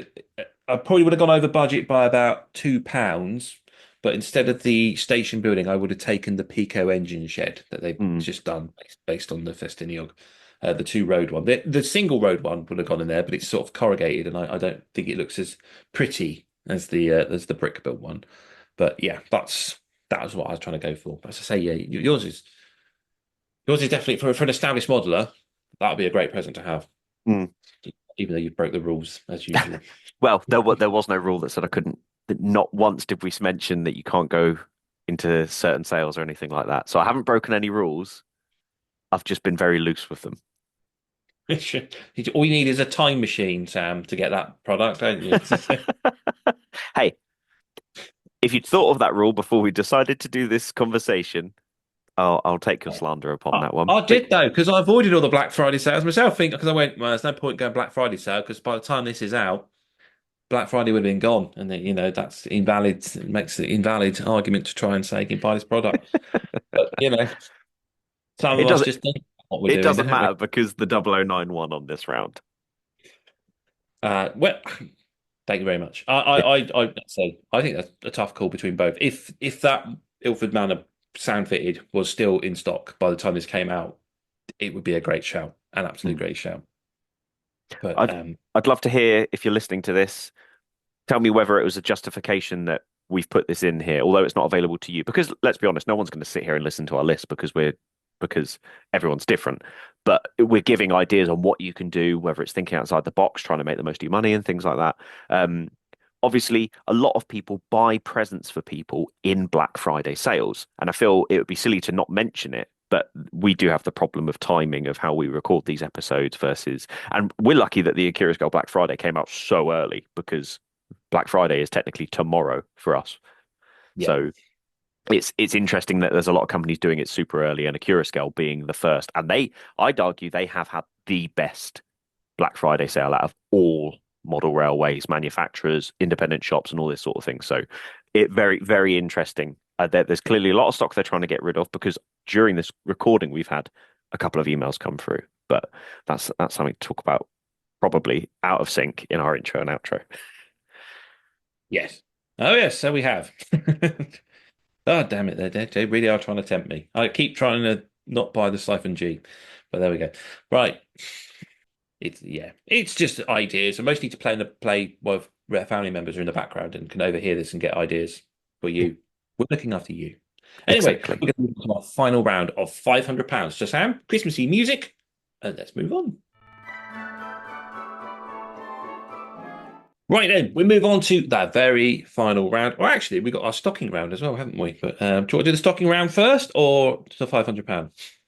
Well, here's the problem. I forgot about the stocking round. I win. I was so. Oh, I mean, it's great. It's great visual audio listening to everyone. So, I will, I will try and make a stocking round, that I can put in here. So I'm really sorry to all our listeners. I was so obsessed with the 5 rounds and completely forgot that we were going to do a stocking filler round. So, It was your idea. I know, I know. Oh, I thought I've done so well looking at all of this, going to different places. I've done all these bits and bobs, and I'm being really, really like clever with what I'm doing, and then I forgot about a whole round. So, so yeah, maybe the stocking filler round will or won't happen. I'll have to speak to James off recording for that one. So let's jump into the £500 round. £500 it is then. Right then, Sam, what was your gauge and your theme? So my gauge and theme was 009, which means it's a complete wild card. I can go with whatever I like. James, for £500, what was your theme? I got Engage and I got the Southern as my theme. So yeah, right. So the 009 won the last one. Let's see if you can top it. What did you pick? So I have gone for, I've done the same thing as you, where we've got such a much bigger budget on this one. This is the kind of thing where maybe the £500 is spread across your whole family, or you've put some money towards it. I mean, I don't know. Everyone has different amounts on how much they spend at Christmas. Some people spend loads, some people spend none. So £500 is obviously a lot of money, but let's have a look. So we're starting off with the Pico 009 starter track set, which all of these have been, bar one, have been purchased from Rails of Sheffield. This is where you're going to get the best value for money on this particular stuff. Also because some of these things aren't available at other stockists because they're out of stock or something like that. So that's why I've gone for this whole list bar one item from Rails of Sheffield. So we've got our 009 starter track set. So straight out of the box, you will be able to run some 009 bits. And I thought it funny that you mentioned in the £300 that if you had a little bit more money, you would have bought the starter track set as well. Yeah. I've also gone for, now I know that the 009 stuff is nowhere near as complicated as some of the normal gauge stuff, but I thought, you know what, with some of the bits that I'm putting in this list, it might be a good idea to have some additional sidings. I'm also aware that James has mentioned before on his episode when he built his 009 that the set track 009 points are not the best. So I've put additional points in here, whether you use them as extras or you substitute the points that you get in the starter pack. That's completely up to you. So it is 2 additional Pico points, coming up at £15.50 each, which gives you a total of £31. Now, just to make it that little bit extra, I've also put in an additional 3. This is where the extra money went. The 3 1-yard pieces of Pico 009 Flex Track, which are £6.25 each, or for 3 of them, it would be, let's work out £12. You can see where my adding's gone wrong. So £12.50 plus £6.25. £18.75. Yes, thank you. That took far too long for me to sit and click that out, so apologies to everyone else. So yeah, track wise, you're already started. You've got a 009 track set. You've got an additional 2 points for extra sidings, crossovers, or whatever you want to do there. And I've also left it blank that you could pick a left hand, a right hand, or a Y-shaped point. And then you've got an additional 3 yards of flex track to allow you to do either additional sidings, make the loop bigger so you can have some other sort of really nice curves on there that the 009 are really famous for as it winds through. So that's the big base for this set. So then you're going to need some locos. So I was incredibly impressed at the Bagley Brewery, Bagley, Bowgley, the Backman Road Drury Brewery diesel British industrial loco. So I went for one of these again. They are currently £96 and 50 pence from Rails of Sheffield, and I've gone for the Industrial Sands White. Now, unlike a lot of the 009 little locos that are out there, the little diesel seems to be everywhere still. It's the out of the smaller locos, it's the one that is everywhere and is at a good price. And there's 4 or 5 liveries that you can get it in. So obviously you can pick and choose your liveries. I thought the Industrial Sands White went with the things that I've picked in the list as well. So to go with this, I've suggested. Can I guess? I reckon you've gone for the yellow skip wagons by Pico. Damn it! I think I put brown on the list, but once again, you've got green, grey, brown, and yellow that you can pick for these skip wagons. Is that right? Cool. Yes, I believe so. So I think initially on my list, I'd put 2 packs of these, and then you could have a set of 3 with nothing in it, and a set of 3 with some slate or whatever sort of ballast that you want to put in there. But that costs £80 for 6 wagons, and I didn't feel it was, well, whilst the value of the wagons was good, I didn't feel it was enough. So we've got a set of those to go with that nice little industrial loco. Now, me being a Pompey lad, those of you who don't know, Portsmouth, at least when I went on the tour when I was younger, is the biggest imported dock, or it's the place where all of it comes to, is the biggest importer of bananas in the UK. So the most of our country's bananas all come into Portsmouth docks. So I thought picking up the Pico Fifes banana wagons would be a nice little touch. So I've gone for 3 of those, which comes out at 67 pence. Sorry, comes out at £67 and 50 pence. And then once again, you're going to need a loco for this. Now, I really like the shorter 009 locos, but the problem is that the Quarry Hunslets aren't available. And then you have the thing of you either go for the larger locos or the mainline Hunslets that are available, or you go for something a little bit different. And I've tried to attack all of the things here where you've got a train set that you could start with, but I've also got a kit that you can build here. So I thought, well, my favorite 009 loco is actually what the Peter Sam loco is. Now you can get the Bachmann Peter Sam loco for £122 off Rails of Sheffield at the moment. But you might not want to have a Thomas loco running around your layout. So you can have something that's ready to run straight out of the box. But you could also pick yourself up a 4D's Chorus Tattoo Era 1 kit for £30. So you not only have you got the loco you can run out of the box, but if you want to start working on something on Christmas Day night, then you can start working on your Chorus kit and get it ready so it looks like a more realistic loco. And you can have this pulling around your banana wagons. So I thought that'd be quite a nice little touch for there. And the total of all of that, and it's a long list, I do apologise to those of you who have had to put up with this, comes at £499 and 50 pence. Very nice. Yeah, you just got in there too. Yeah, no, I like that. That's a pretty good list. And like you say, you got two locos and some wagons and an actual track to, and of course, what you haven't got there, and what you could throw in your stocking is rail joiners that you're going to need for that flexi track. So there's your first product for your stockings there. Excellent. I've gone with particular things that I wanted to pick because I really like the banana wagons and I think they're quite nice. Those who know, when it comes to weathering, I love weathering yellow, and it's why the yellow ends on so many of the stock I weathers nicely, because yellow goes really well with the browns and the oranges and the dark browns to the blacks and stuff like that. So I thought the banana wagons would be really delightful to weather. But a lot of the Pico wagons that are on Rails website are roughly the same sort of price. So you could get some slightly more expensive wagons, or there are even cheaper wagons that you can get on there depending on your style. I went for something that was a little bit different, and I thought it added that little bit of Portsmouth touch to my list that allowed me to sort of go, well, we're all about bananas here in Portsmouth, so let's go with that. Yeah. You got yourself a nice little dockside railway there from the Yeah. sounds of things. I thought I'd try something, and obviously you've got you can put the different sidings in, or you can have you could take out the banana wagons and get an additional set of the skips, and you could have one of the locos bring the skips into one siding, pull out of the siding, pick up the loaded ones, and then go out again, and you could sort of have shunting maneuvers in that particular way. I've tried to make it where you can do a lot with this list, but I've talked enough. James, what have you picked for your £500 bundle? Well, you'll probably work out that by this point it was getting a bit late, and I had to get the homework done.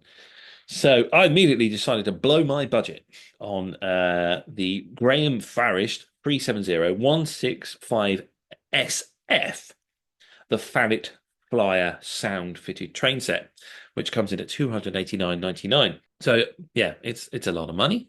But you get a sound fitted loco, N class in Southern Green, and 2 coaches, circle track, controller, etc. So we've got ourselves a train set, which is, once upon a time, every little boy's desirable dream for Christmas. Why it's not now, I don't know. I don't know what's wrong with these children. They should all be asking for this product.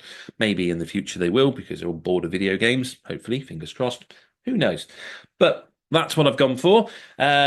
To go with it, I then went looking around, and I found a lovely Daypole Schools class steam locomotive in Southern Black livery, and that was at £99.99, which I thought was a very good price for a loco.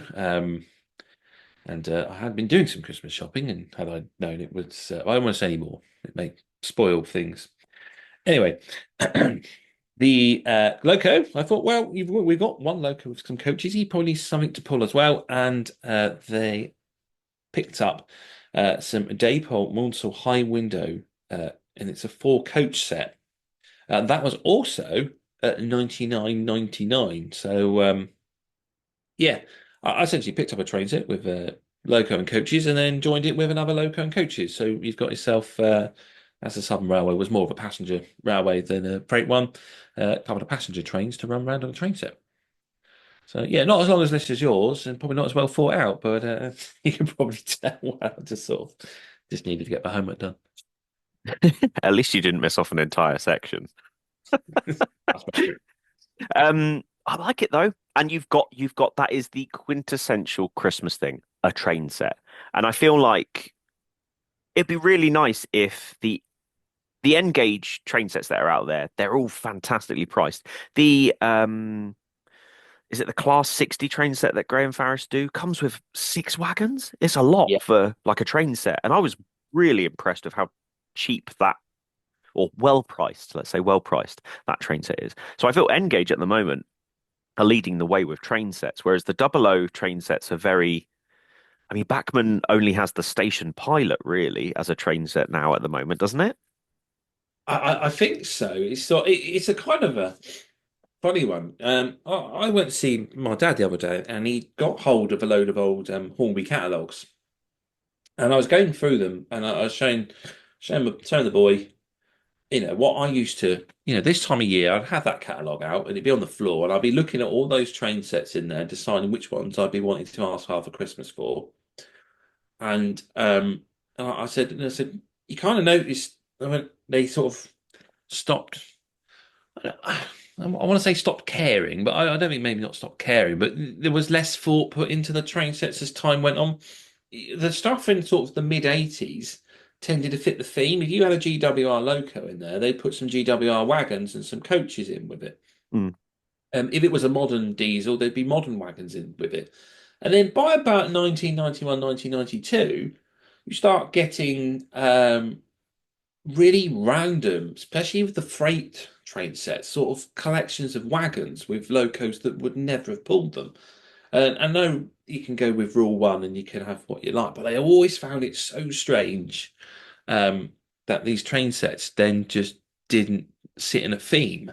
because I think most people would probably say, I would like a GWR train set, and I'd like this one because it comes with this, and that's one of the things Bachmann has stuck to. When they do the train sets, they do tend to make sure that what goes with it is actually appropriate.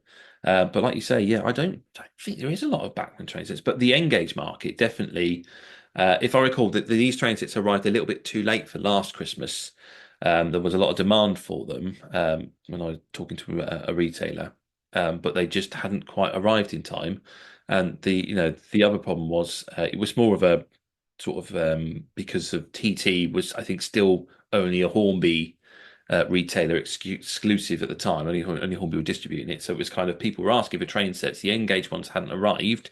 Like you say, I don't think there's a lot of double O, and it's kind of like, well, there's TT ones, but I'm not going to tell them to go to buy TT because I can't sell it in my shop, sort of thing. So yeah, it's an interesting one, but yeah, that's what I always liked about the Graham Farris stuff. The N-Gage stuff has come along, and like you say, that Class 60 with those Redland wagons, 6 of them, I think is really impressive, and that's the kind of thing I like when you get something and it's there's pretty much a train ready to go right there, and it all matches, and you can carry on with that theme.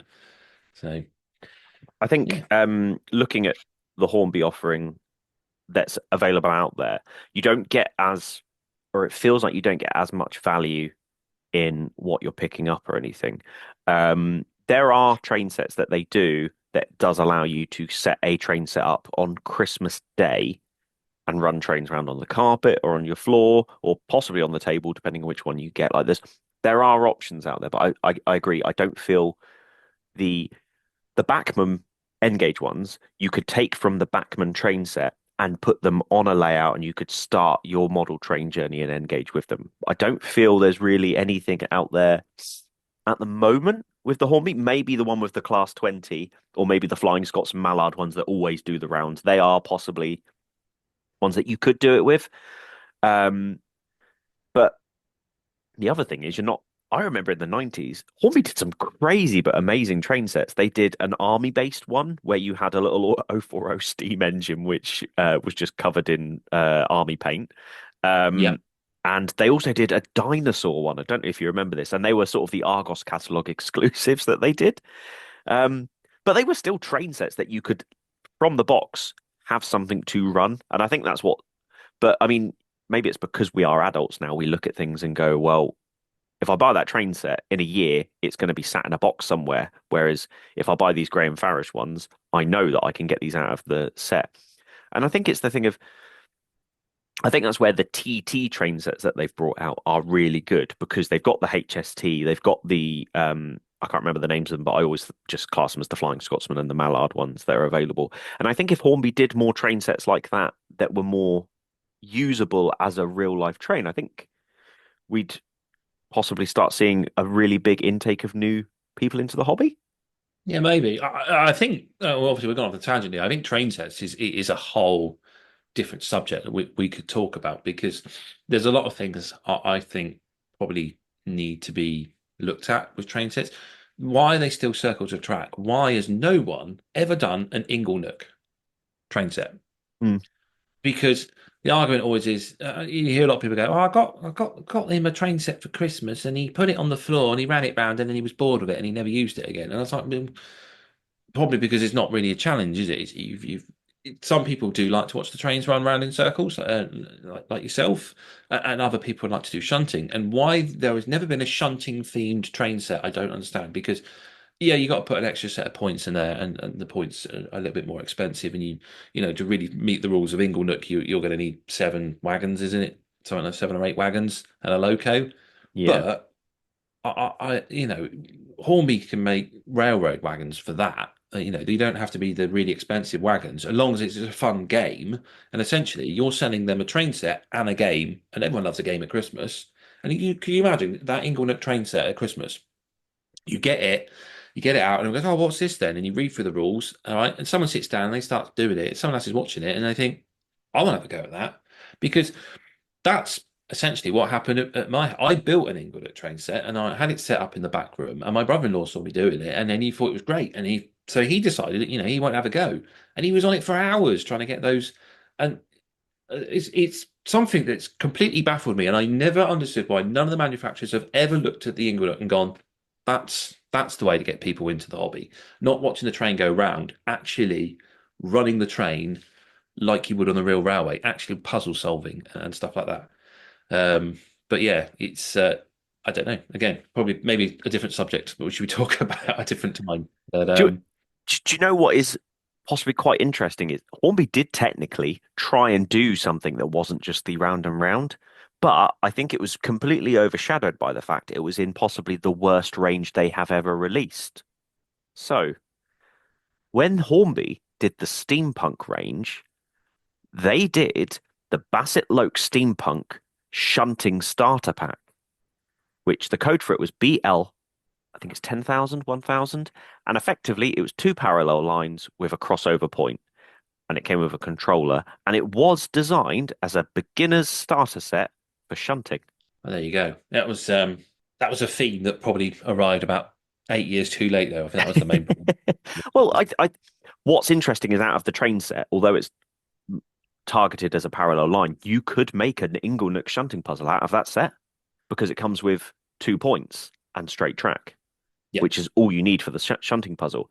I think because it was categorized as the steampunk stuff, I think that's probably why it got completely overshadowed in the real world. But the premise behind it's really, really good. And I think Hornby, Bachmann, Pico, they could easily bring out something like this and have it as with a train and some wagons inside of it. So it always sounds like we're very biased towards not liking Hornby, but I feel like that was a really good idea, just put at the wrong time and marketed a good as idea, the wrong item. the wrong theme, wasn't it? The wrong theme. I think Hornby would probably admit themselves steampunk probably wasn't the right way to go. So I was going to say, we all saw that part of stock on the TV show when they were trying to get rid of it at that fair. But yeah, like you say, it was a good idea. I just think steampunk probably wasn't the right way to go. As if steampunk invented shunting. It's like it's such a weird concept. It's like, well, they didn't, and it's been around a while. But I'm looking. I assume maybe it was like built for like a, more of a diorama. Maybe I don't know. I don't know enough about steampunk to see what the attraction would be to add that to your what. I just don't know enough about steampunk to really say what the appeal of that product would be. I just but it was never a massive market in the first place. I suppose it's I think steampunk's quite niche, and then to go model railway steampunk must be even nicher. I don't know. Yeah, agreed. So we've gone off on a massive tangent, viewers, sorry, or listeners. Very sorry for that. But I feel like James and I have addressed a really, really important part of the whole Christmas train sets thing there, because you'll notice that even in our £150 mark, although we didn't have the gauges to sort of go with it, there's no train sets, not one train set. And even it had to get to the £500 mark for James to be able to go, here's a train set. And that's a mixture of the costing of it and also the availability of what's out there. Yeah, there's no 009 train set, which I think, again, maybe it's something Bachmann may want to look into in the future, because surely 009 must be such a perfect product to put out there as a starter, where someone doesn't want a model in N gauge because usually it's complaints of eyesight and it's too small, but OO gauge is too big. Obviously, Hornby have addressed this with their TT and giving that as an offering. Why Bachmann then haven't offered out 009 in a train set? The Baldwin with a couple of slate wagons or something like that and the circular track. Surely that would be a great. I'd love that as a Christmas present. I think that'd be really great and something a bit different. But yeah, it's kind of your offerings out there. I mean, Hornby obviously are the biggest ones for train sets, but you're looking at you've got the TT offerings, but they're reaching £200. Hornby have got the Flying Scotsman train set, obviously the most well known, but that's 250 on their website. Then they've got smaller ones like the Network Traveller train set, which comes with a little 06 shunter and a couple of wagons, which sort of fit the theme of. That's probably the closest I can see where the loco, the wagons are appropriate. The digital mix set, I think, that's the one where they're trying to encourage you to use your phone to drive the train, if I recall. Yeah, it is. And then bizarrely, there's two Coca-Cola train sets. It's a summertime one, which they've got currently their Black Friday sale at 64.99, and then exact same contents, just in a different branded box above at £120. The HST set is okay. It's £120 on offer at the moment with two power cars and a coach. The Christmas Santa's Express, it was comes out this time of year, sitting at 74.99 on their website. But yeah, there's not, like you say, you've got that Class 20 set and there's the Class 67 set, and it does seem strange to me that there doesn't seem to be a lot of train sets that are based on what we see out on the railway these days, because that's how we all got into it, really, isn't it? You see the trains out there, you'd love to see those trains. And I recall when I looked through those Hornby catalogues, the ones that stuck in my mind, the train sets that I wanted, was the EWS Class 37 with the three container wagons, or the really lovely Dulux one, which came with the mainline OH shunter, the Class 92 container wagons and some tank wagons. And they were all appropriate, and they were all for that time period. They were all the most modern things you could get. And now you look at train sets, and there's nothing really there. You've got that Red Rover train set that Hornby are offering, but again, when you look at the wagons, I mean, the first wagon behind the picture on the box is a British Steel hopper wagon, I'll say, or box wagon, but those do not have never run with a DB67. In fact, I think they've all been scrapped now. They were for a different time period. So. Yeah, and the same with the Freightmaster train set, the Class 20. The first wagon behind it is a VTG liveried open box wagon, which is a more modern wagon that's only sort of been used in the last few years. So, yeah, we come completely off on a different tangent there, but That's okay. That's what Christmas is about. It's the train set, and I suppose it ties in with the theme of what we're talking about, and that's why you've essentially built a train set with your 009 collection there. I think the only thing missing is a controller. If someone Yeah. was starting out, you need the controller, and as I say, you need your rail joiners as well. But and then that's the same with what I've gone for. I like your list more, if I'm honest, but that could be some 009 biased. But I do think yours sounds more fun. Yeah, I really like yours, and I think it's a really good. And it's obviously we didn't pick this, but the fact that they could both run on the same track. So in essence, they can take up the same space. My argument is, and peeking behind the curtains, I've sort of gone in this 009 thing, and I was really glad that the £500 mark was 009 for me, because it allowed me to look into a world that I was just dipping my toes into. And I think the space that you could fit the 009 layout in for someone who is just getting into the hobby, and I think for anyone, any age, whether it is someone who is my daughter's age, who is she goes through stages. Some days it's My Little Pony, sometimes it's Paw Patrol, but sometimes she goes, Dad, can we go upstairs and play trains? And I'm ecstatic when she says that, until she decides to start rubbing all of the grass and ballast that I've put down. But that's a different story. But knowing, and if you've seen my Instagram reel of how tight that little running circle that I've built for my 009 to run the locos in on, the curves that you can fit a 009 layout on means that you could fit so much in a 1 foot at a push. But the second you start going to 18-inch deep, 2 foot deep, you could fit so much on a 009 layout. And then 4 foot, you'd get quite a bit. But I think it's one of those scales where you can fit so much in such a small space, as opposed to, whilst N-Gage is the same track, I think 009, and I think it's why we're seeing so much 009 at shows now. You can fit so much more in such a small area. The ready-to-run stuff that's available is so much better. I think maybe 009 is where this Christmas is at, shall we say. And we even said, like, last season's theme was very heavy on the O-Gauge. This season's theme is very heavy on 009, and I think the culmination of this £500 set really gives you that idea. And I'd love to pick the Southern theme, because I think you've picked some really corking ideas on there. But I think the 009 £500 one, I think you get so much for your money. I would just be happy with that Peter Sam and that kit, that 4Ds kit. Yep. If I just got as a Christmas present, I'd be over the moon. It's Mm. such a great little kit to put together, Mm. and they look so good once they're all painted up. And again, it's I think that's the main theme here, isn't it? It's a train set and a kit. If you're stuck for ideas, it's one of those two things, right? I think it's a kit is possibly the best thing on these lists, and all of the gauges we've picked. I don't think we did for 009 actually. Oh yeah, I have because of the 4Ds kit. But there's so many kits available for all these different gauges. I've been looking at kits in lots of different gauges over the last few weeks, just through pure curiosity.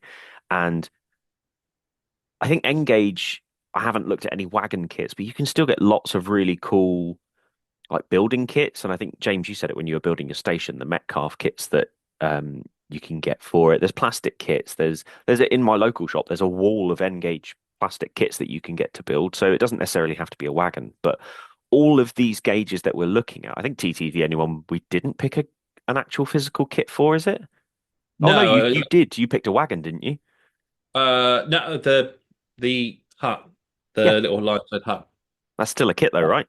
Yep. Pico have got the signal box, which I built previous. They've got a station building. I think they may even have a shed. There's definitely a few kits out there in TT, and there's a few more coming through.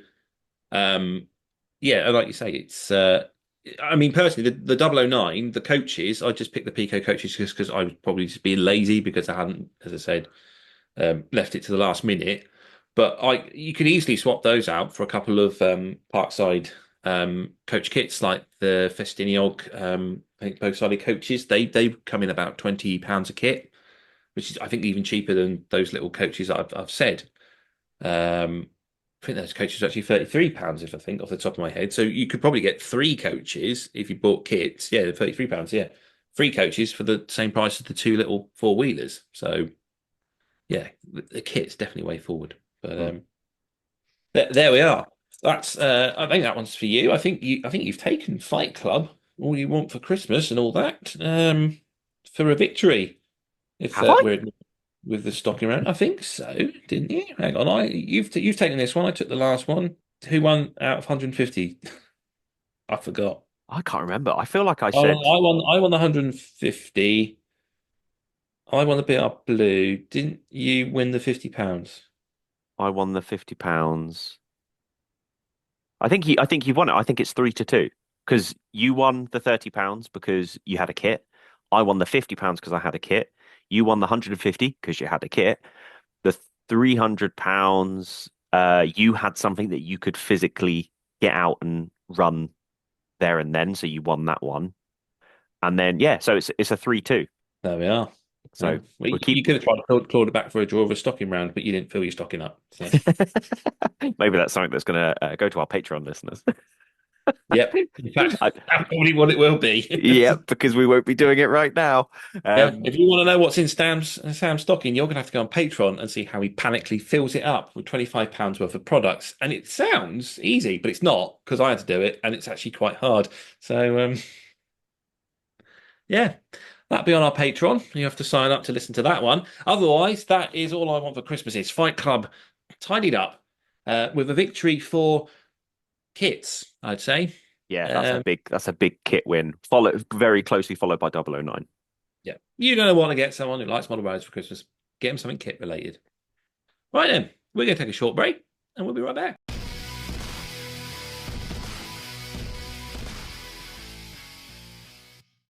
Hello there, dear listener. We thought we'd just take a moment to talk to you about our Patreon. For the last few weeks, Sam has been putting out an advert impersonating David Attenborough, trying to entice you to give us your money. And you were right not to do it. But now we ask you from the bottom of our hearts to follow us on Patreon. If you do want to support us in what we do and you believe that what we do is good enough that you want a part of your money, you can find us on Patreon and you can start donating for as little as $1 a month. It's in dollars, it's in freedom credits, however you want to say it, but eventually it will just take the pounds from your bank account. And if you do want to support James and myself, head on over to Patreon. There's varying levels and tiers that you can do. And there's even a tier where I'll weather stuff for you and James gets the benefit of it. So why not support us on Patreon today? Indeed. And that way we can get a new microphone so you can stop complaining that you can't hear us.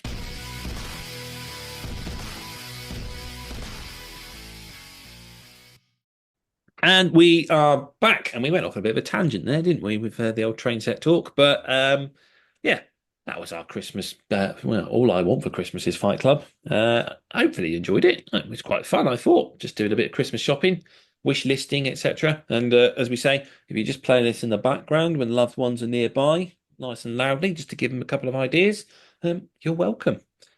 So there we are. Right then, Sam.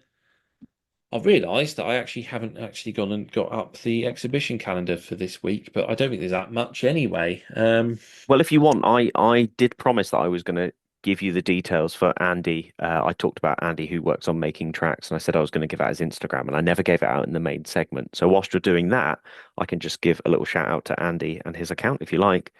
Yeah, that works very well because you distract everyone with a hand of slide. I'll find what I need to find when we're all winning. Excellent. Yes. So, as I said, Andy, who works on the Making Tracks layout, has been furiously building a stonking block of flats that will be used on Making Tracks.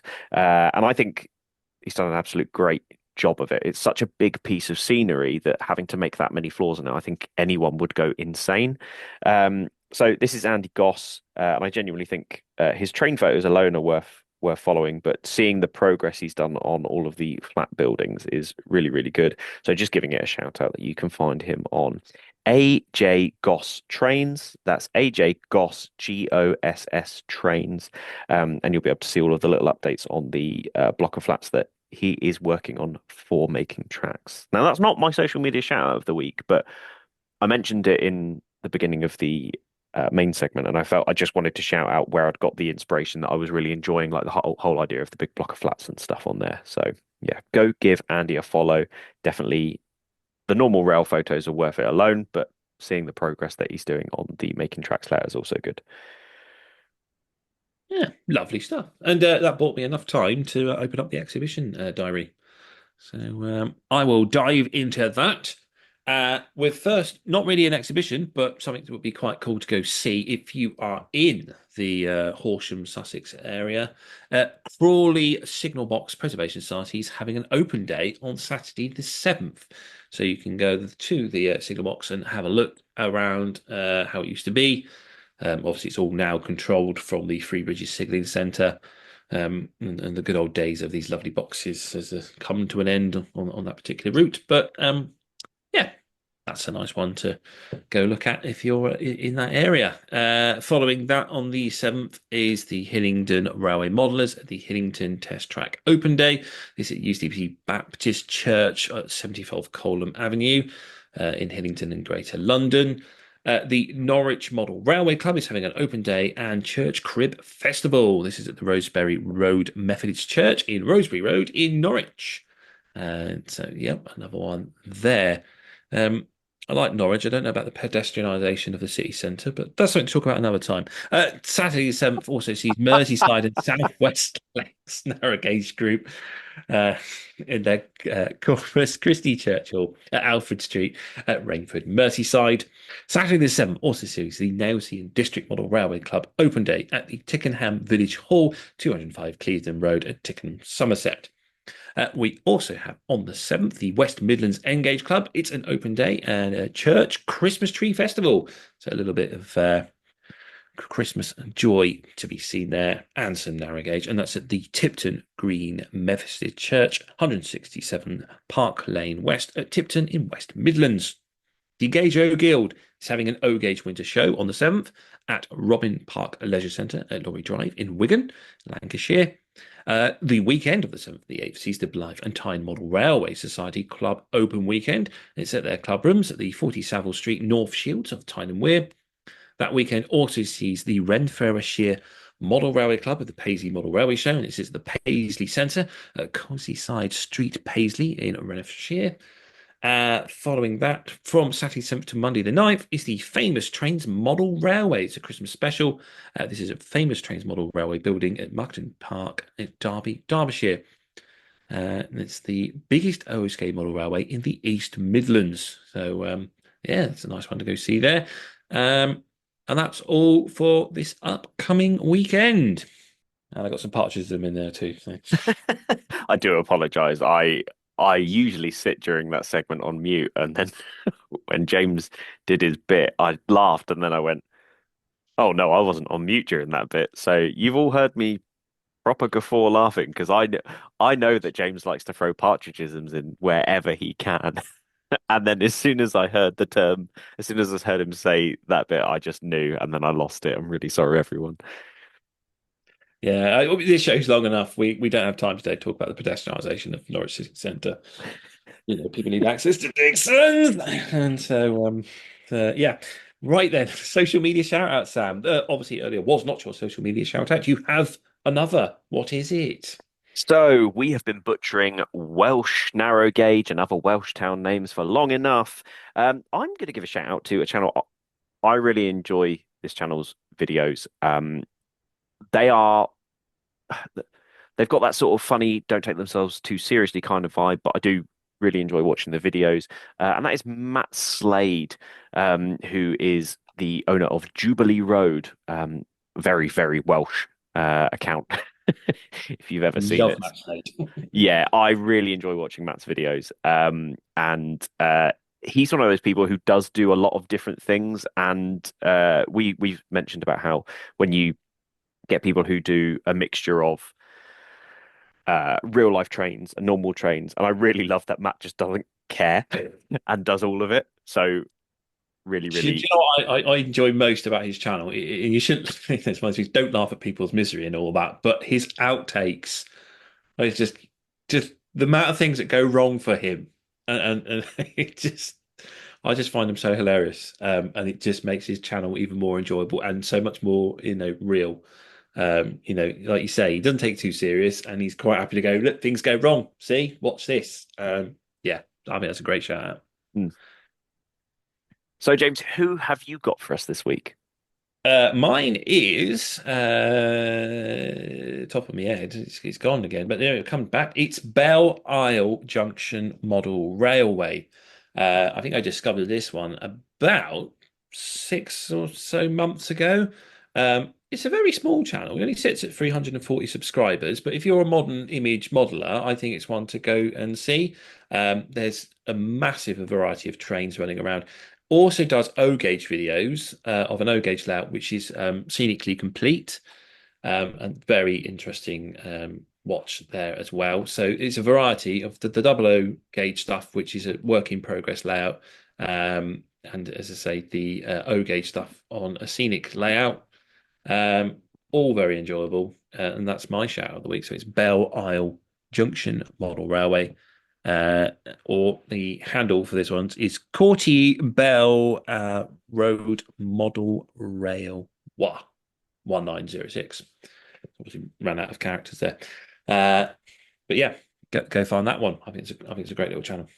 So that's social media shout outs done. Obviously we have our own social media we'd like to plug every week until you actually push our numbers up to something that we're satisfied with. And I'll tell you now, we'll never be satisfied. Sam, how can they feed your ego? If you want to feed my ego and tell me that I'm a good little Southern boy, you can find me on Instagram at emperors_path, or you can find me on YouTube at Emperor's Path. James, if they want to get hold of you, how can they find you? Well, you're going to find me. I'm still going around calling myself a Western signalman. Though technically I'm not a signalman anymore. I moved up the ladder, but then that's digressing. So yes, Western Signalman on YouTube, Western Signalman on Instagram. Email me at westernsignalman@outlook.com if you so wish. But don't forget that the Model Rail Replacement Podcast also has its own Instagram account found under that name and an ability to be emailed by modelrailrp@outlook.com. But don't forget, we also have a Patreon, which is also Model Rail Replacement Podcast. So, yeah, many, many ways to contact us. Please contact us. So, I've managed to get another partridge in there. Yep. Just achieving it today. I'm really proud of you. Yeah, just boom, I'm on fire. So, that's all for today. I think next week we're going to talk about signals, actually. That will be our topic of the week. So, come back for that one. But for the meantime, I'd like to say that hopefully we've been entertaining, informative, and have replaced your model railway, if only just for a little bit. Or in this case, this week, probably 2 hours. I've been James, and with me has been Sam. Thanks for listening. Jingle bells, jingle all the way. This service terminates here. Please ensure you take all of your personal belongings with you.